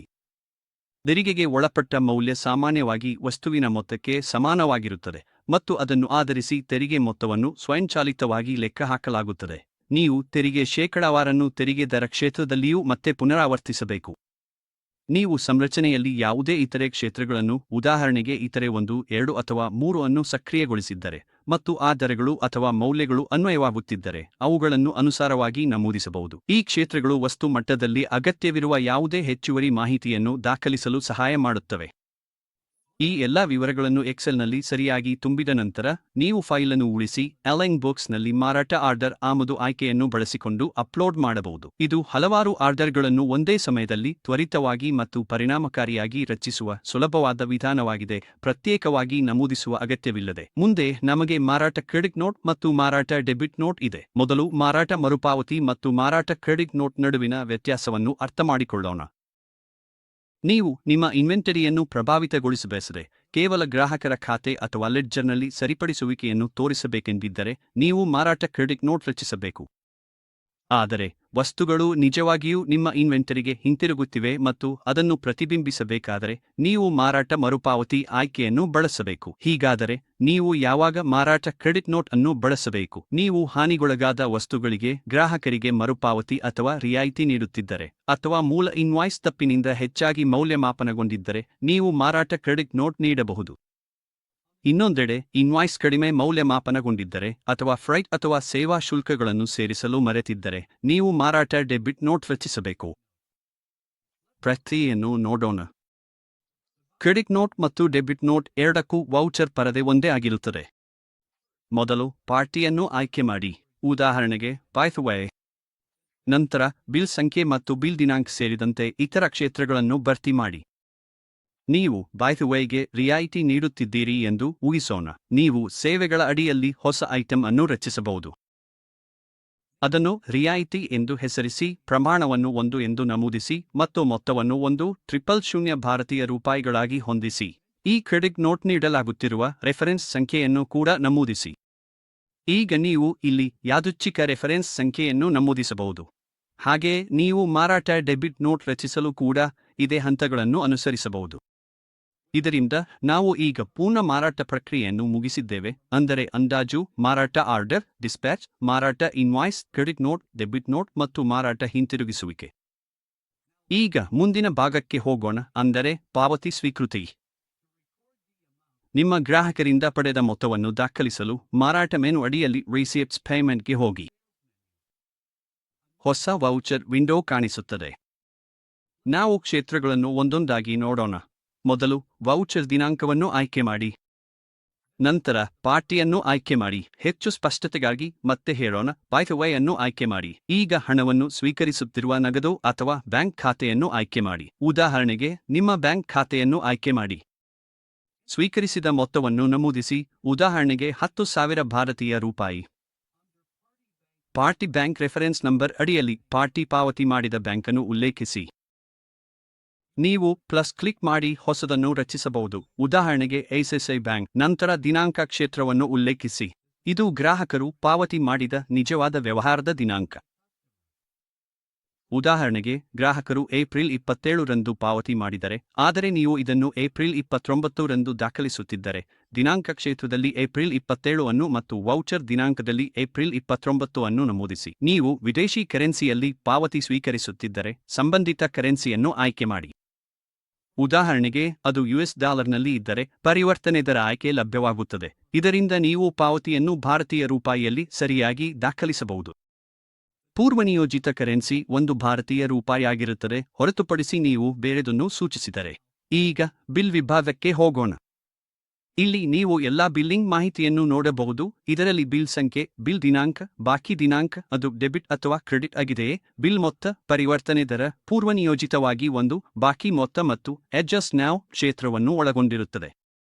ನೀವು ಈ ಬಿಲ್ಲಿಗೆ ವಿರುದ್ಧವಾಗಿ 10,000 ಭಾರತೀಯ ರೂಪಾಯಿಗಳನ್ನು ಹೊಂದಿಸಬೇಕೆಂದು ಹೇಳೋಣ. ಅಡ್ಜಸ್ಟ್ ನೌ ಮೇಲೆ ಕ್ಲಿಕ್ ಮಾಡಿದರೆ ಈ ಮೊತ್ತವನ್ನು ಅನುಗುಣವಾಗಿ ಹೊಂದಿಸಲಾಗುತ್ತದೆ. ನೀವು ಗ್ರಾಹಕರಿಗೆ ಯಾವುದೇ ರಿಯಾಯಿತಿ ನೀಡಿದ್ದರೆ ಇಲ್ಲಿ ರಿಯಾಯಿತಿ ಮೊತ್ತವನ್ನು ನಮೂದಿಸಬಹುದು. ನೀವು ಒಂದು ರೆಫರೆನ್ಸ್ ಸಂಖ್ಯೆಯನ್ನು ಸೇರಿಸಬಹುದು, ರೆಫರೆನ್ಸ್ ದಿನಾಂಕವನ್ನು ಆಯ್ಕೆ ಮಾಡಬಹುದು ಮತ್ತು ಬಿಲ್ ಶಾಖೆಯನ್ನು ಆಯ್ಕೆ ಮಾಡಬಹುದು. ಅಗತ್ಯವಿದ್ದರೆ ವ್ಯವಹಾರಕ್ಕೆ ಸಂಬಂಧಿಸಿದ ಉಪಪಕ್ಷವನ್ನು ಕೂಡ ಆಯ್ಕೆ ಮಾಡಬಹುದು.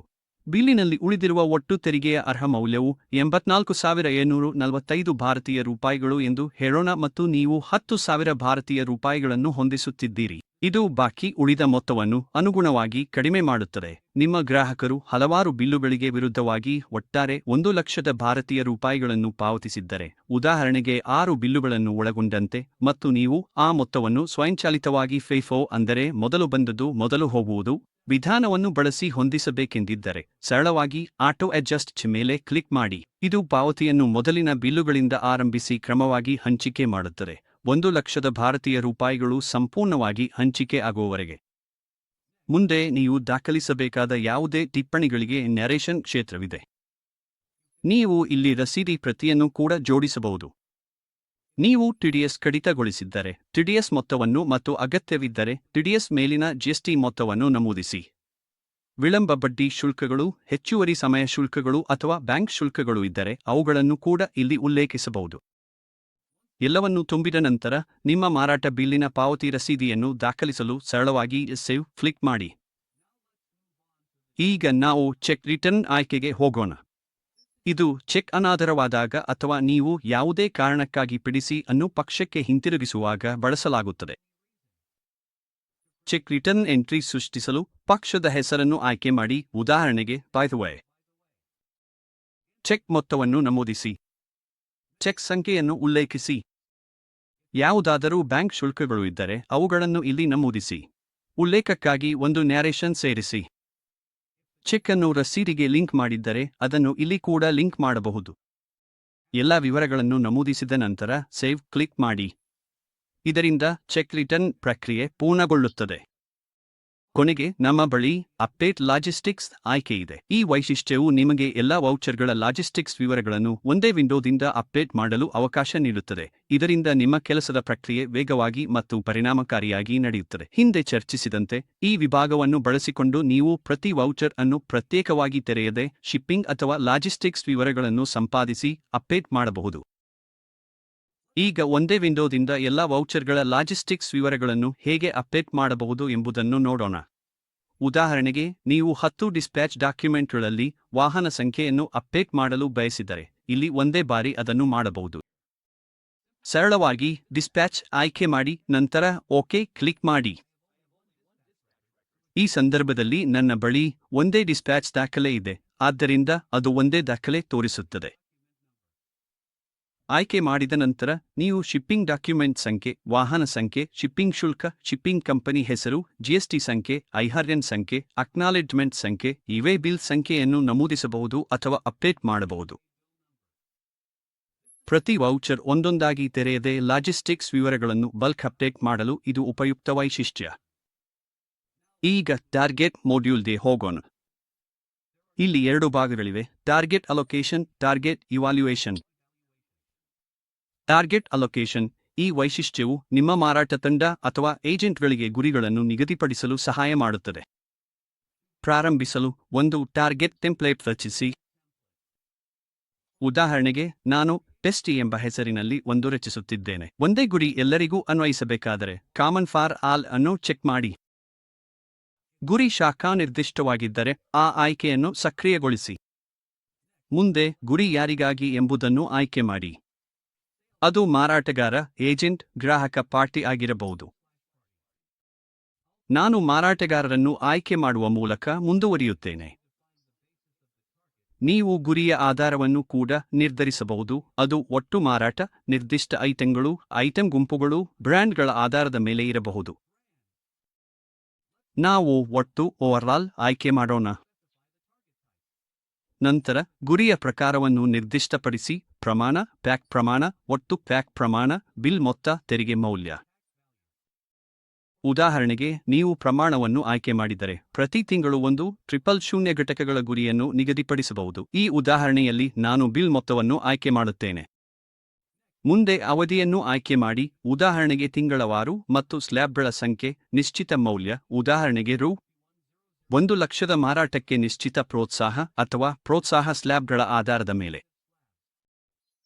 ಪ್ರೋತ್ಸಾಹಕ್ಕಾಗಿ ನೀವು ನಿಶ್ಚಿತ ಮೊತ್ತವನ್ನು ಅಥವಾ ಪ್ರತಿ ಪ್ರಮಾಣಕ್ಕೆ ಶೇಕಡಾವಾರು ಆಯ್ಕೆ ಮಾಡಬಹುದು. ಉದಾಹರಣೆಗೆ, ಗುರಿ ರೂ. 1,00,000 ಆಗಿದ್ದರೆ ಮತ್ತು ನಿಶ್ಚಿತ ಪ್ರೋತ್ಸಾಹ ರೂ. 10,000 ಆಗಿದ್ದರೆ, ಅಥವಾ ಪ್ರತಿಯೊಂದು ಘಟಕ ಮಾರಾಟಕ್ಕೆ ಅವರು 5% ಪ್ರೋತ್ಸಾಹ ಪಡೆಯುತ್ತಾರೆ ಎಂದು ಹೇಳಬಹುದು.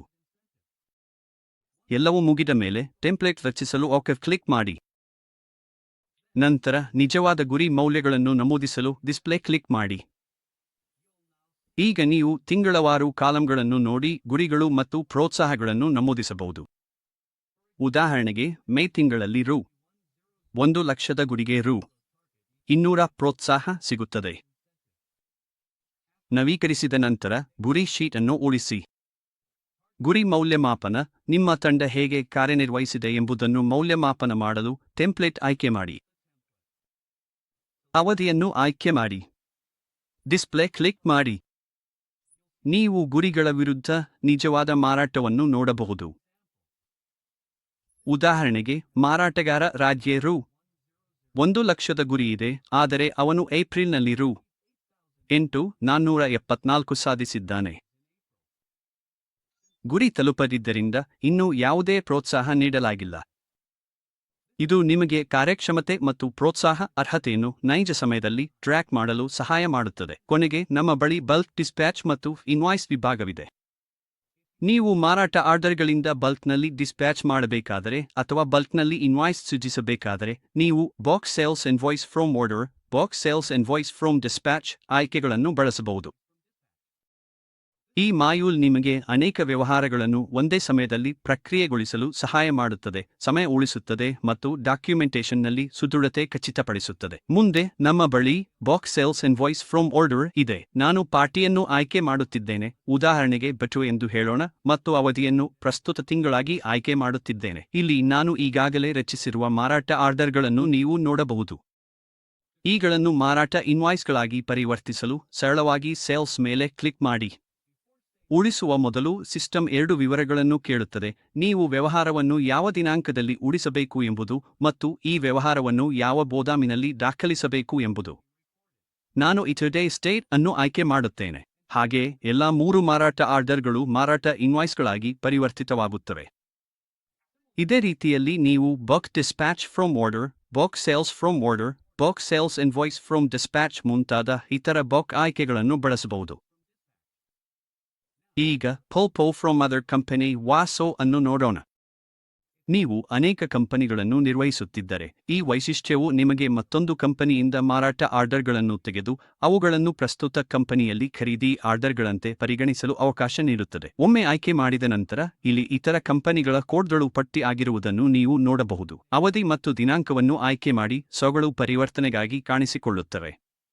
ಇದು ಕಂಪನಿಗಳ ಮಧ್ಯೆ ವ್ಯವಹಾರಗಳನ್ನು ನಿರ್ವಹಿಸಲು ಸುಗಮವಾದ ವಿಧಾನವಾಗಿದೆ. ಮುಂದೆ ನಮಗೆ ಟೈಮಿಂಗ್ ಶೀಟ್ ಆಧಾರಿತ ಬಿಲ್ಲಿಂಗ್ ಇದೆ.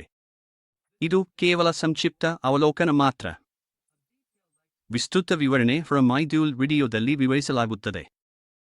ಇದು ಹೇಗೆ ಕಾರ್ಯನಿರ್ವಹಿಸುತ್ತದೆ ಎಂಬುದನ್ನು ನೋಡೋಣ. ನೀವು ವಿವಿಧ ಕಾರ್ಯಗಳಲ್ಲಿ ಕಳೆದ ಗಂಟೆಗಳನ್ನು ಐಟಮ್ಸ್ ವಿಭಾಗದಲ್ಲಿ ಪ್ರತಿ ಕಾರ್ಯಕ್ಕೆ ಗಂಟೆಗೆ ದರದೊಂದಿಗೆ ದಾಖಲಿಸುತ್ತೀರಿ. ಸಿಸ್ಟಮ್ ಒಟ್ಟು ಮೊತ್ತವನ್ನು ಲೆಕ್ಕ ಹಾಕುತ್ತದೆ ಮತ್ತು ನಿಮಗೆ ಬೇಕಾದಂತೆ ತೆರಿಗೆಗಳನ್ನು ಅನ್ವಯಿಸಬಹುದು.